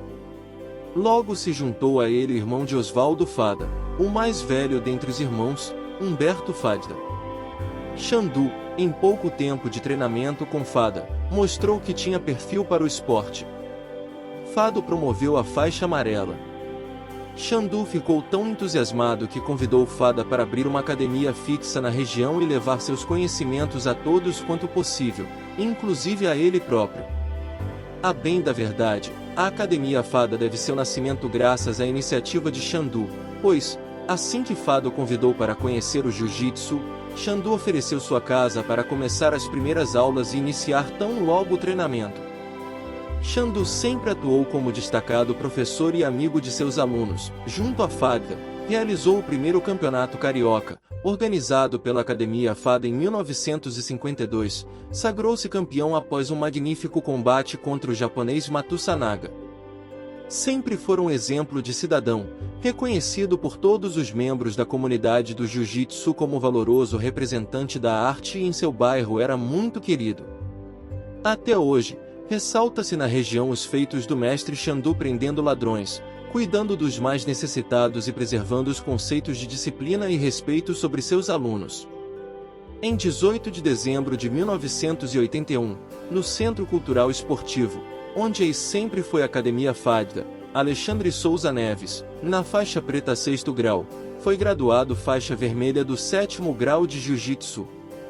Nota: nessa época as faixas corais não existiam, por isso o 7º grau já era a faixa vermelha. Tudo isso se deu sem a presença direta de Oswaldo Fada, que nessa época já ostentava o 8º grau de Jiu-Jitsu na faixa vermelha, pois ambos ao longo da amizade, neste momento, Fada e Xandu estavam lidando com frieza e distância um com o outro. Entretanto, Fada, ao ser comunicado que outros segmentos legais da comunidade do Jiu-Jitsu e sociedade haviam lhe concedido o mérito da graduação, Oswaldo Fada imediatamente foi à academia e pessoalmente ratificou a iniciativa da promoção com o reconhecimento de seu primeiro mestre formado e mais dedicado aluno. Xandu foi o primeiro e único faixa vermelha grande mestre de Oswaldo Fada ainda vivo. Atualmente, a Academia Fada de Bento Ribeiro destaca Xandu como tão importante quanto o próprio mestre Fada, sendo esse referenciado em todas as academias representantes no Brasil e no exterior. Na verdade, se não fosse o Xandu, talvez o Jiu-Jitsu Fada não tivesse alcançado todas essas conquistas, nem tampouco existisse a Academia Fada. Por isso, destacamos Xandu como igualmente importante como Fada. No ano de 2007, com 85 anos, no mesmo bairro que nasceu, cresceu e viveu, nos deixa o grande mestre Alexandre de Souza Neves, nosso querido e amado mestre Xandu.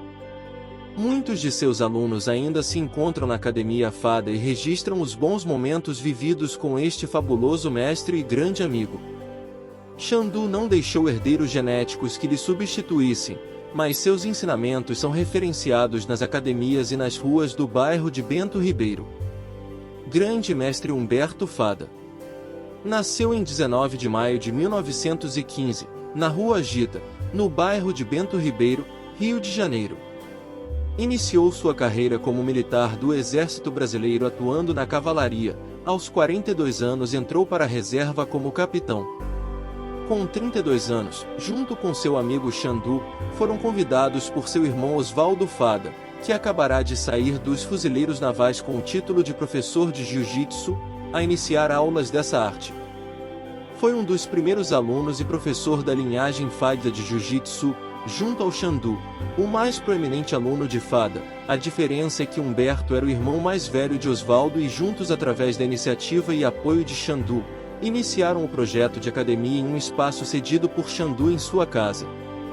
Posteriormente, Xandu convidou-os para juntos abrirem uma academia de verdade. 2 anos depois, em 1948, nasceu seu primeiro e único filho, motivo este que o fez dar maior atenção às funções de pai e afastar-se por um período do projeto Academia Fada. Entretanto, pouco tempo depois, em 1955, retornou às suas atividades na academia e apresentou seu filho, com 7 anos, aos professores Xandu e Osvaldo, seu tio. Em 1960, Humberto abriria uma filial Fada, junto a seu filho Hélio Fada, onde até 1982 permaneceu representando o nome Fada e fazendo grandes campeões da época. Em 21 de setembro de 2007, 2 anos depois do falecimento de seu irmão e mestre Osvaldo Fada, nos deixa também o mestre Humberto Fada aos 92 anos. Durante toda a sua história de vida, poucos são os relatos desse precursor do jiu-jitsu Fada, mas, junto ao mestre Xandu, deu os primeiros incentivos para que Osvaldo Fada realizasse seu sonho em divulgar o jiu-jitsu. Sua história continua através da herança viva destacada na atual Academia Fada de Bento Ribeiro e seu herdeiro Hélio Fada. As Academias Fada de Jiu-Jitsu. Por volta de 1947, Osvaldo Fada procurava divulgar e estabelecer um local ou grupo que correspondesse a tudo que aprendera no Corpo de Fuzileiros Navais, ou seja, cativar alunos para aprender jiu-jitsu. Com iniciativa e apoio de Xandu, abriram a Academia Fada na Rua João Vicente, número 1155 e posteriormente, no número 1191, Bento Ribeiro e outros endereços que também foram a base da Fada. Nota: certa vez a padaria que ficava embaixo da academia pegou fogo e tiveram que mudar por um tempo. A data exata da fundação da Academia Fada de Bento Ribeiro é 27 de janeiro de 1950. Nesse local histórico, a Academia Fada apresentou o jiu-jitsu a esta humilde, porém familiar e digna, região da cidade do Rio de Janeiro. Por detalhe, a Fada encontra-se no mesmo local até hoje, 1950 a 2023, data deste audiolivro. Academias Fadas passaram a existir mais frequentemente na cidade, expandindo-se para a Zona Oeste, aumentando o círculo da Zona Norte e também direcionando seu eixo para a Baixada Fluminense e interior do estado. Tudo começou em um espaço cedido por Xandu em sua casa, para que Fada tivesse onde oferecer suas primeiras aulas. Rua Papari 126, posteriormente Xandu convidou para juntos abrirem uma academia em Bento Ribeiro. Logo depois, Humberto abriria a primeira e única filial Fada em 1960 no bairro de Cascadura, Avenida Suburbana número 10.033, onde até 1982 permaneceu. A Academia Fada de Bento Ribeiro, com mais de 60 anos, continua de pé e à ordem no mesmo local desde sua fundação, na Rua João Vicente 1191, Bento Ribeiro. Comandando o legado, ficou o sobrinho de Osvaldo Fada, o professor Hélio Fada, grande mestre de jiu-jitsu faixa vermelha do 9º grau, que com muito entusiasmo e alegria recebe todos os herdeiros do legado Fada de jiu-jitsu e ministra suas aulas de jiu-jitsu clássico nos mesmos moldes e diretrizes de seus professores Osvaldo, Humberto e Xandu. Muitos são os herdeiros e seguidores do estilo Fada de jiu-jitsu, muitas são as academias e professores que defendem essa bandeira. Isso se dá pela característica de proximidade com as famílias dos alunos e da relação junto aos segmentos sociais, tão importantes para o desenvolvimento do jiu-jitsu Fada. O foco das academias Fada sempre foi e será as pessoas, os resultados estão nas conquistas pessoais e individuais de cada membro desta família. Nas academias que seguem a doutrina Fada, encontramos uma forte presença da disciplina, empatia e carisma. Por mais que Bento Ribeiro seja a base oficial e ponto de referência para o jiu-jitsu Fada, afirmamos que lá é somente um prédio, uma estrutura material efêmera e abalável. As academias Fadas se apresentam todos os dias através de homens, mulheres, jovens e crianças através da demonstração de educação, respeito e comportamento social exemplar, dentro ou fora da estrutura Academia Fada. A construção do jiu-jitsu brasileiro. Nos anos 30, o jiu-jitsu e suas lutas com o Senkimono foram se impondo através de vitórias incontestáveis contra as outras formas de lutas que existiam. A capoeira, a luta greco-romana, o boxe e mais tarde o judô e o karatê também participaram das disputas para que se verificasse qual arte marcial oferece melhores resultados nos combates. Lutas épicas e memoráveis de brasileiros contra adversários fisicamente mais fortes colocaram o jiu-jitsu acima de todas as demais formas de lutas, pois, na maioria dos combates, quando se levava ao chão, era verificado que os lutadores não tinham o conhecimento de combate no solo. Poucas foram as vezes em que outras lutas de combate em pé tiveram resultados sobre o jiu-jitsu. Os desafios públicos tinham a intenção de angariar alunos e dar notoriedade ao jiu-jitsu como a melhor arte marcial dentre todas. Alguns japoneses participaram de shows em circos, arenas, clubes e teatros fazendo desafios públicos, a exemplo de Sada Miyako, Geo Omori, Mitsuyo Maeda dentre outros, e já nos anos 40, o jiu-jitsu já era amplamente desenvolvido pelos irmãos Carlos, George e Hélio Gracie no Rio de Janeiro e São Paulo. Por volta dos anos 50 no subúrbio do Rio de Janeiro, surgiu um jiu-jitsu que não vinha dos famosos Gracie. Ambos estilos de jiu-jitsu, Fada e Gracie, cresceram juntos, mas cada um com uma performance diferente, mas ainda assim basicamente iguais. A família Gracie, muito conhecida e referenciada como representante do jiu-jitsu, desconhecia a existência de uma outra fonte do mesmo jiu-jitsu que não fosse as ensinadas através da família Gracie. Foi quando, em uma atitude ousada em 1955, o grande mestre Fada, de forma respeitosa porém contundente, desafiou os praticantes da Academia Gracie comandada pelo mestre Hélio Gracie a enfrentar os representantes da Academia Fada em um combate de jiu-jitsu cara a cara. Hélio Gracie viu a oportunidade de fazer com que seus alunos praticassem e competissem o jiu-jitsu com outros praticantes e não com seus próprios alunos, pois como não havia outros praticantes de jiu-jitsu na cidade, seria uma boa chance de mostrar a superioridade e hegemonia do jiu-jitsu Gracie.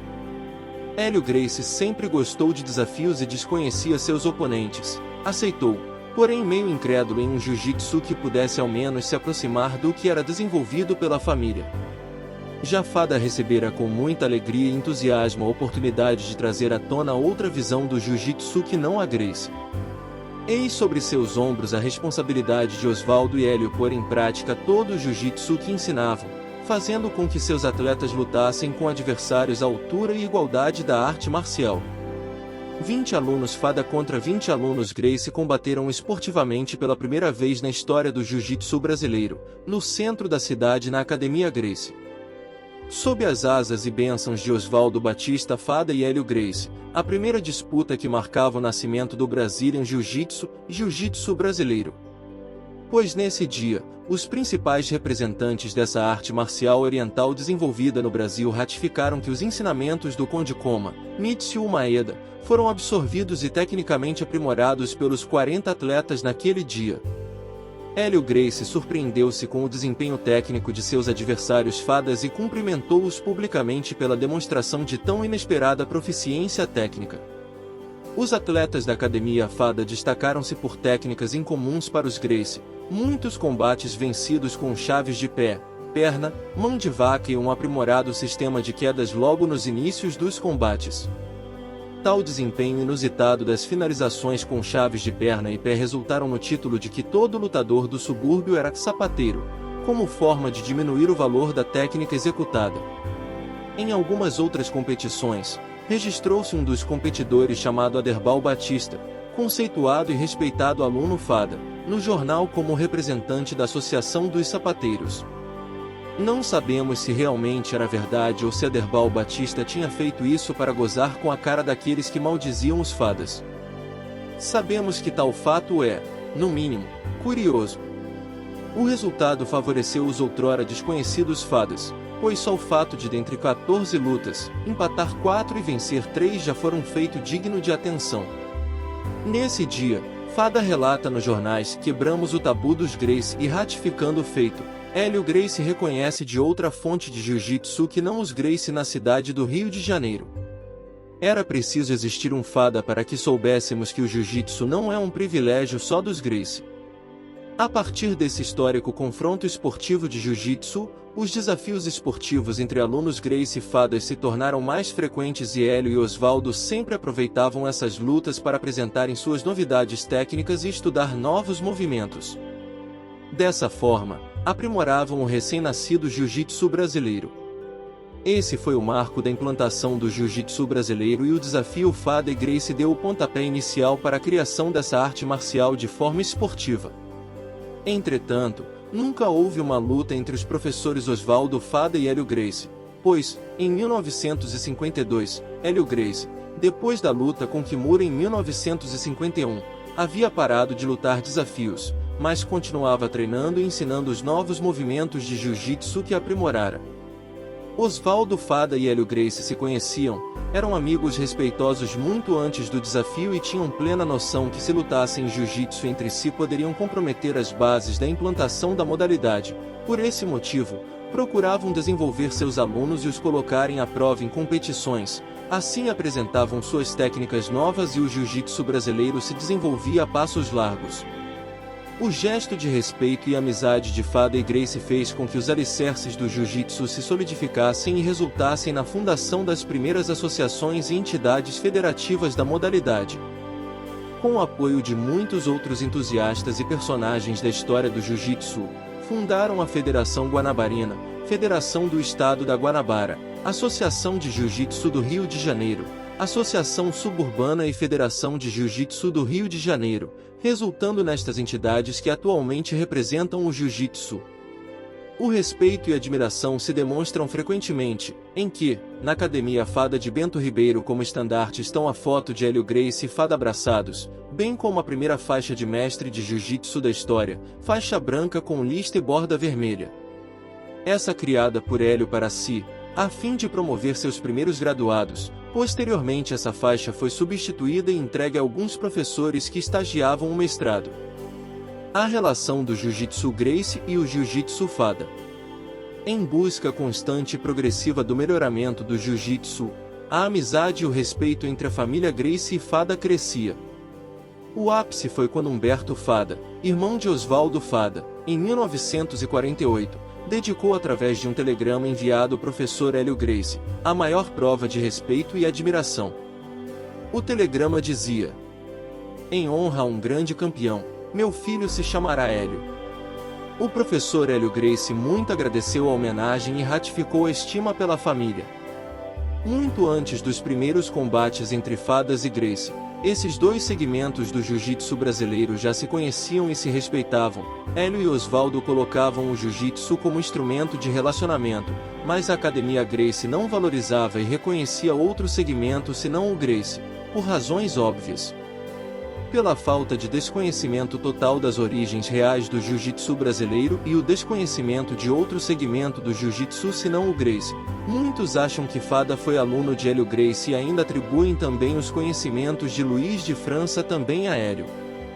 Tal fato nunca ocorreu.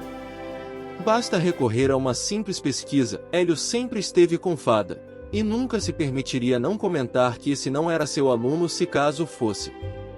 E Luiz de França, em 1932, iniciou o jiu-jitsu na Marinha. Hélio Gracie tinha somente 18 anos, e por mais que já soubesse o jiu-jitsu desde os 15 anos, ainda não era tão expressivo nem tampouco tinha acesso à base naval como o professor ou instrutor.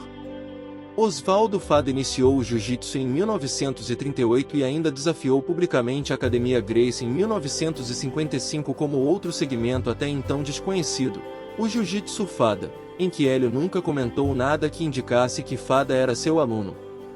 Não precisamos nem conhecer muito sobre a personalidade de Hélio Gracie. Este, com certeza, nunca permitiria que tal desafio fosse feito, exporia publicamente Fada como uma infame afronta.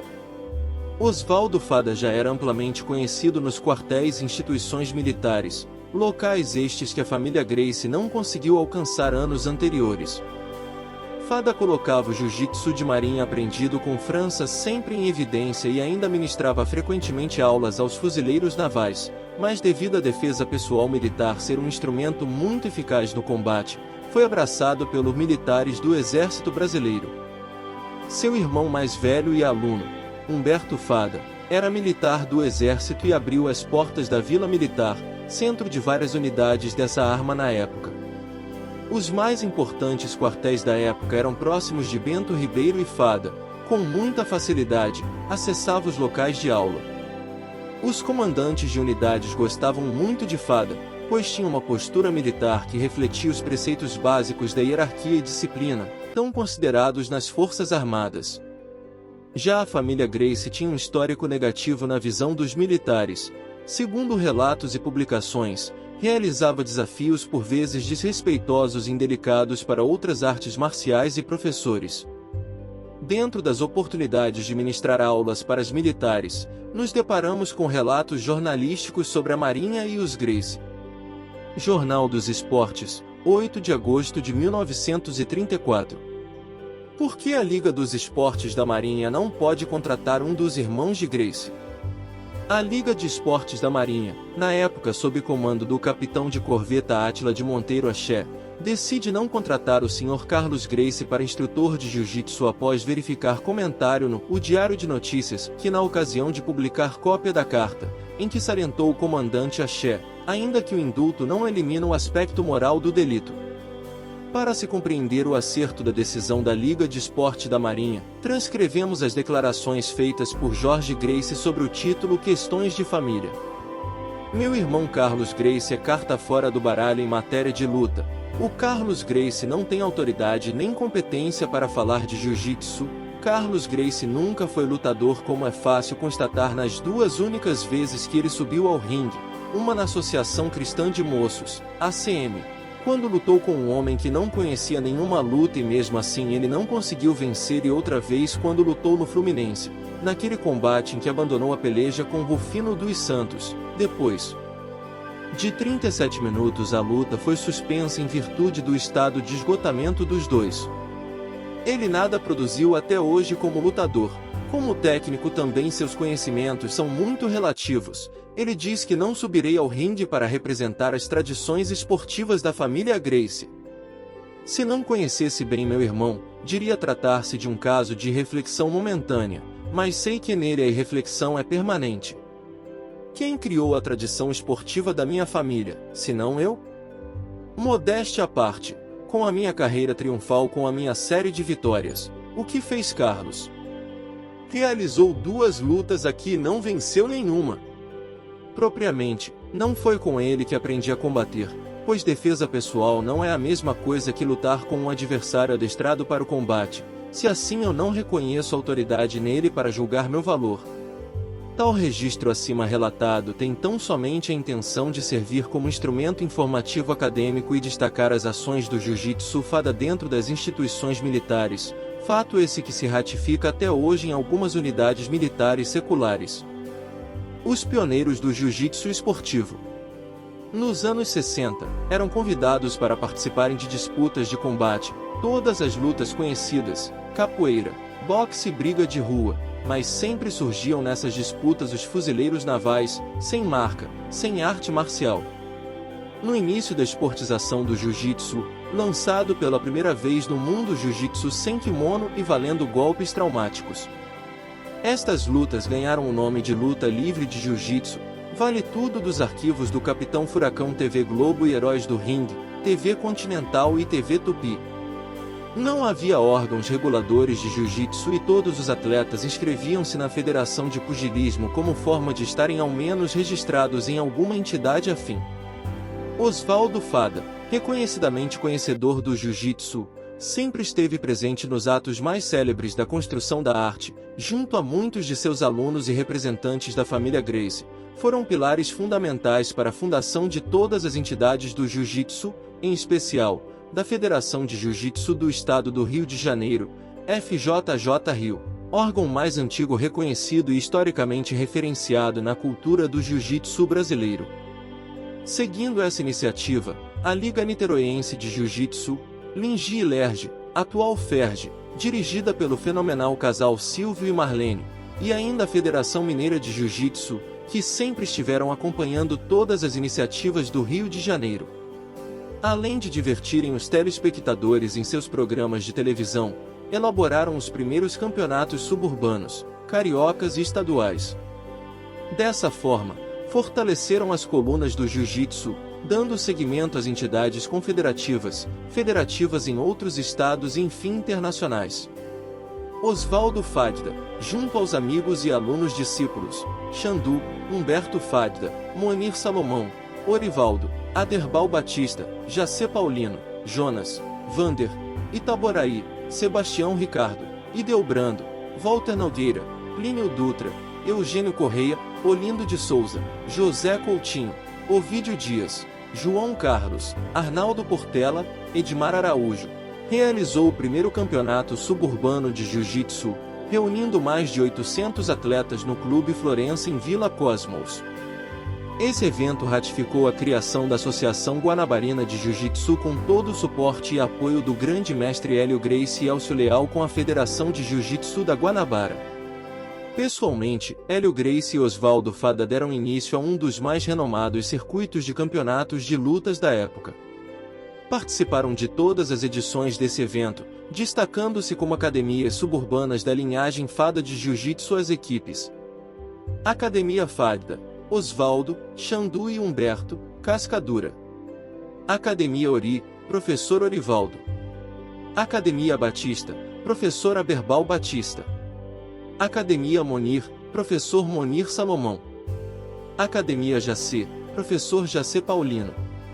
Academia Jonas, Professor Jonas Silva. Academia Plínio, Professor Plínio Dutra. Academia Demétrio, Professor Demétrio Garcia e Djalma Cavalcante. Academia Greze, Professor João Rezende. Academia Vander, Professor Vander. Academia Melo, Professor Sebastião Ricardo. Academia Ninja, Professor Geraldo Flores. Academia Salesiano, Professor Walter Nogueira. Academia Garra, Professor Lando. Academia Oscar, Professor Raul. Academia Oriente, Professor Amélio Arruda. Academia EPA, Professor Ideobrando Coca-Cola. Santa Luzia, Itaboraí Pereira. Ressaltamos a matéria que consta algumas figuras emblemáticas do Jiu-Jitsu Fadda que nas idades de 9, 10, 11 e 12 anos, destacavam-se nos combates. Categoria faixa amarela com 8 anos de idade, Cláudio Luna, Claudão, Alexandre Gonçalves, PH, com 9 anos, Júlio César, GF Tim, com 13 anos e Osmani Muniz. Categoria faixa laranja com 13 anos, Rodolfo Valentino, Sérgio Ferreira Bastos com 14 anos, Valdec Cabral e Renato da Silva. Categoria faixa verde com 13 anos, Laerte Barcelos e Carlos Alberto Beto. Muitos desses atletas são reconhecidos na atualidade e fortaleceram as colunas do jiu-jitsu suburbano. As características de um professor Fadda. Um bom professor de jiu-jitsu inicialmente deve entender que ter atingido a faixa preta não significa que realmente tenha condições para lecionar. No entanto, para ser professor é indispensável que tenha atingido a referida faixa. Ter alcançado a faixa preta, ainda que seja um emérito lutador, significa apenas ter vencido uma grande fase no esporte. Oswaldo Fadda relata os textos em seu livro Jiu-Jitsu e a Queda dos Complexos. E sendo ele nosso principal referencial, todos nós como lutadores Faddas, seguiremos estas palavras. Dizia ele: não é minha intenção levar aos píncaros o professor de Jiu-Jitsu, nem complicar ou fazer da arte de lecionar algo inatingível. Tentarei apenas mostrar a importância do professor desta matéria, na sociedade. O campo é vastíssimo para estudos e pesquisas, com resultados surpreendentes para todos aqueles que se dedicam à prática do Jiu-Jitsu, e principalmente aos professores que se aprimoram descobrindo novas aptidões em si mesmos. Para o melhor desempenho das funções a que se propuseram, costumo dizer, e não vai ser isso nenhum exagero, que para ser um bom professor de Jiu-Jitsu, sem desmerecer as demais matérias, é preciso reunir o maior número de requisitos.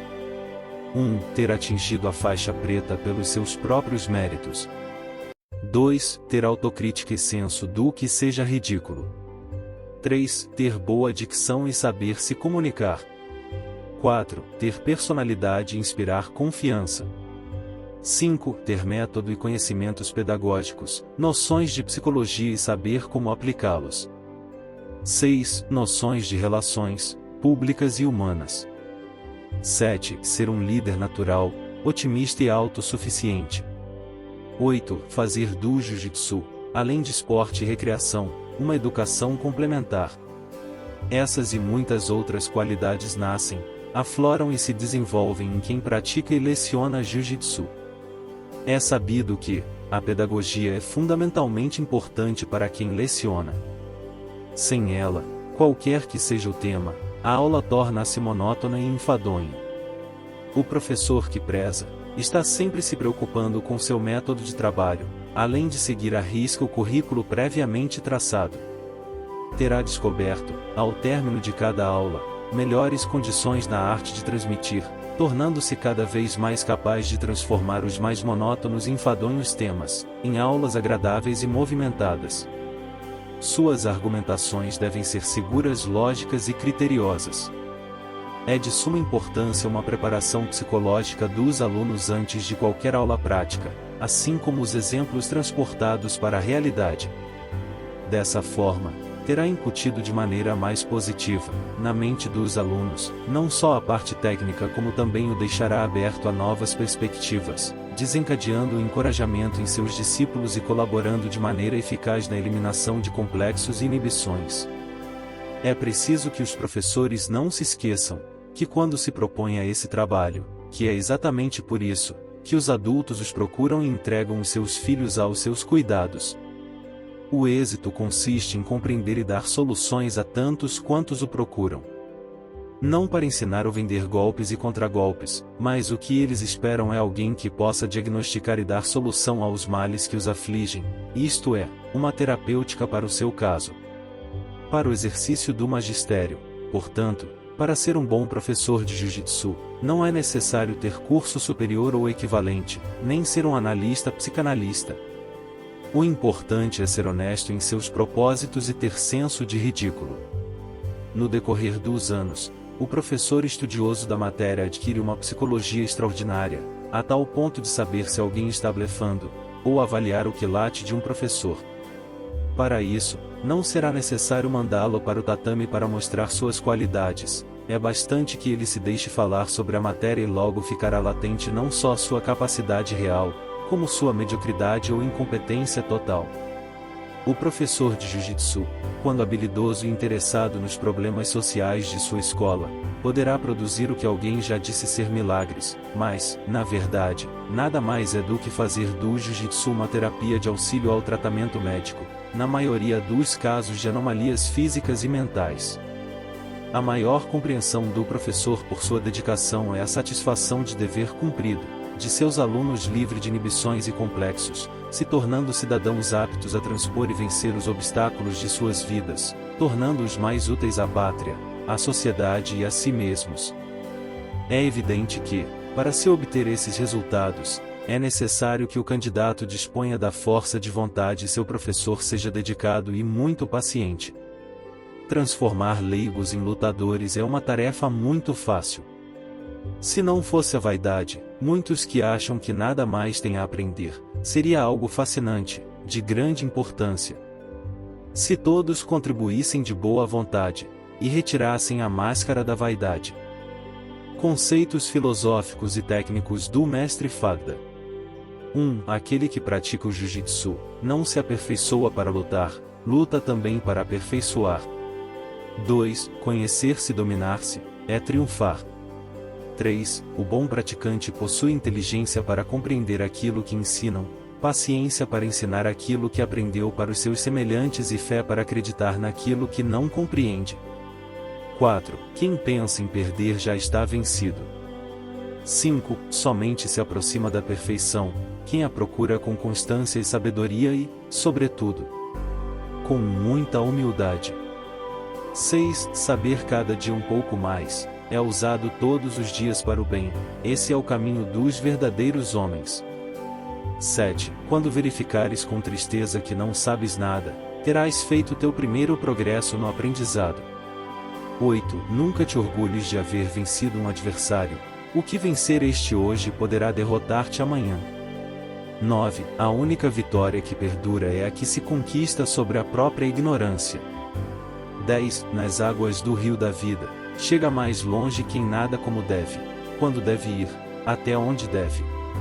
11. A franqueza é suscetível, a ignorância é rancorosa, o saber é a força das compreensões. Aquele que compreende perdoa. 12. Antes a pugna do que a ação felina. 13. O corpo é uma arma cuja eficiência depende da precisão com que se usa a inteligência. 14. A vontade é o troféu da vitória.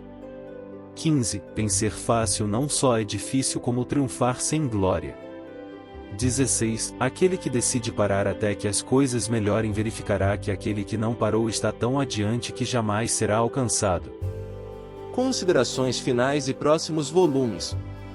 Esta obra é o início de um trabalho longo e eivado de pretensões, tem por objetivo colocar à disposição do público alguns conhecimentos e conceitos que, na atualidade, não fazem mais parte do contexto das academias de jiu-jitsu, nem da história que é contada pelos professores. Quando nos referimos à vida e morte do jiu-jitsu, tentamos causar o paradoxo que existe nas afirmativas, em que podemos deslumbrar todo o caminho que o jiu-jitsu original japonês passou ao longo dos anos, suas quedas e renascimentos. Até hoje, o jiu-jitsu morre e nasce novamente dentro de cada novo adepto desta fabulosa arte marcial. Alguns comparam o judô e o jiu-jitsu, às vezes sem saber que o judô é originário do jiu-jitsu japonês, assim como o nosso jiu-jitsu brasileiro. É bem verdade que judô e jiu-jitsu são muito parecidos. Sabemos que o judô foi criado pelo grande professor Jigoro Kano, porém, sem todos os conhecimentos que o jiu-jitsu original remete. Já o jiu-jitsu ensinado e desenvolvido no Brasil recebeu uma estrutura que é incomparavelmente destacada como eficaz sistema de defesa pessoal. Falamos de nossos heróicos antepassados que, com o sacrifício da própria saúde, desafiaram o mundo em favor dessa arte marcial. Destacamos nesta obra os fadas, por se tratar de um segmento pouco conhecido, e o autor também ser um fada. Com o propósito de realmente destacar esta família, sem sombra de dúvidas, se não fossem os baluartes da família Gracie e seus alunos, o jiu-jitsu não teria essa proporção. Comparando com o judô, por exemplo, após a morte de Jigoro Kano, os professores da escola Kodokan decidiram inserir vários movimentos e técnicas inerentes ao jiu-jitsu que não haviam sido destacadas pelo fundador do judô em sua criação. Hoje podemos notar no judô que, a partir da faixa preta, muitos movimentos e técnicas remetem ao jiu-jitsu antigo japonês. A exemplo, a utilização de golpes traumáticos, utilização de espadas e armas e ainda técnicas exclusivas de defesa pessoal, e muitos outros golpes que não eram divulgados enquanto Jigoro Kano estava vivo. A fada não tem como inserir muita coisa dentro do conceito do jiu-jitsu total de Oswaldo Fada. Estamos ainda na resistência para sobreviver em um jiu-jitsu que valorize as pessoas pelo que são e não pelos seus títulos. Um jiu-jitsu que possa servir como meio de viver e educar seus filhos. Tais preceitos são a marca que destaca a vida do jiu-jitsu da Academia Fada original de Bento Ribeiro. Nosso jiu-jitsu Fada ainda vive, mas também pode deixar de existir como a forma original, transformando-se continuamente em um processo de retroalimentação e reencontro dele em si mesmo. Diante da evolução de nosso jiu-jitsu, verifiquemos fitas de vídeos, fotos e registros. Como se realizavam as lutas e combates esportivos de Vale Tudo ou combates do jiu-jitsu antigo. Grandes diferenças de performance dos lutadores, muito fora do jiu-jitsu que vemos hoje na atualidade. Ao rever os combates épicos, nos surpreendemos, causando até a impressão de um jiu-jitsu improficiente, ou seja, o jiu-jitsu que não corresponde na íntegra à nossa atualidade. Por isso, ele nasce e morre a cada dia. Na verdade, muitos de nós sentimos saudades desse jiu-jitsu antigo, sem firulas ou jogos amarrados de regras. Mas é assim que o jiu-jitsu vai nascer e renascer muitas vezes. Por origens da Ásia, remetemos um tipo de luta originando o jiu-jitsu japonês, fragmentados em outras lutas, para nós, como base o jiu-jitsu tradicional que viria a transformar-se em jiu-jitsu brasileiro, desenvolvendo-se como jiu-jitsu desportivo e tornando-se atualmente como jiu-jitsu profissional esportivo e assim vai. Nos próximos volumes, daremos continuidade ao contexto histórico, registraremos também outros nomes e celebridades que participaram dessa história e trabalharemos no contexto da difusão técnica, prática e filosófica. Chegamos ao fim desta obra com a certeza de que fizemos despertar em cada leitor e ou ouvinte deste audiolivro uma nova visão da mesma arte praticada em diferentes linhas pedagógicas. Sabendo disso, destacamos as desculpas antecipadas se caso não alcancemos os resultados e expectativas, e ainda, se tal feito transpareceu vaidade ou prepotência. Nossa intenção foi justa e nobre, visando única e exclusivamente oferecer subsídios acadêmicos e históricos do Jiu-Jitsu, em especial, o Jiu-Jitsu Fada. Dedicamos este trabalho ao grande mestre Oswaldo Fada e sua família. Além de consultas orais e relatos de pessoas da época, e ainda a orientação direta de Hélio Fada, motivo real da consecução desta obra. Tivemos como fontes bibliográficas: 1. O livro Jiu-Jitsu e a Queda dos Complexos, 1983. Por Oswaldo Batista Fada, editoras e Valentim. 2. O livro Dom Quixote Guerreiro, Vida e Obra do Mestre Fada, de 2005. Por Guilherme Batista Fada, editora ITC Slimbach. 3. O Manual do Aluno, Módulo Faixa Preta, 2016. Por Hermes Arduri, Manufaturado. 4. O livro Socorros Urgentes e Primeiros Socorros, 1993. De Oswaldo Batista Fada, Manufaturado. 5. O livro A História de Xandu, Autobiografia, 1983. Por Alexandre de Souza Neves, Manufaturado. 6. Consultas na internet, www.portalfeb.com.br, www.wikipedia.org. Este trabalho foi transformado em audiolivro para melhor compreensão de todos os adeptos do Jiu-Jitsu, em especial o Fada. Sabemos que ainda faltam melhorias, mas demos o primeiro passo para um futuro mais eficiente e eficaz nas pesquisas sobre o Jiu-Jitsu. A internet é um veículo muito promissor para tal, em que o YouTube e o site Fada são os nossos meios de informação. Por isso, contaremos o número de visitantes, através de seu gostei clicando no like, e não pelo número de visualizações. Principalmente você que é um Fada e está estudando e pesquisando, clique em gostei para acompanharmos as verdadeiras visualizações. Mesmo você não gostando, essa será a forma de acompanharmos os visitantes. Aguardamos sua visita na Academia de Bento Ribeiro, no Rio de Janeiro, e de forma pessoal possa consultar-nos. Grande abraço de Hélio Fada. Endurance. A vida e morte do Jiu-Jitsu. ISBN número 978-85-518-29-773. Primeira edição em julho de 2019. Editora Autografia Edição e Comunicação Limitada. Rua Mairink Veiga, número 6, 10º andar, Centro, Rio de Janeiro, Rio de Janeiro. Todos direitos reservados. É proibida a reprodução desta obra com fins comerciais. Copyright 2017 e 2018 e 2019. Fada Brazilian Jiu-Jitsu. Todos os direitos reservados. Todos os textos, imagens, gráficos e outros materiais são protegidos por direitos autorais e outros direitos de propriedade intelectual pertencentes à Fada Brazilian Jiu-Jitsu, suas subsidiárias, afiliadas e licenciantes. A Fada Brazilian Jiu-Jitsu é, também, proprietária dos direitos autorais de desenvolvimento, seleção, coordenação, diagramação e disposição dos materiais nesta obra.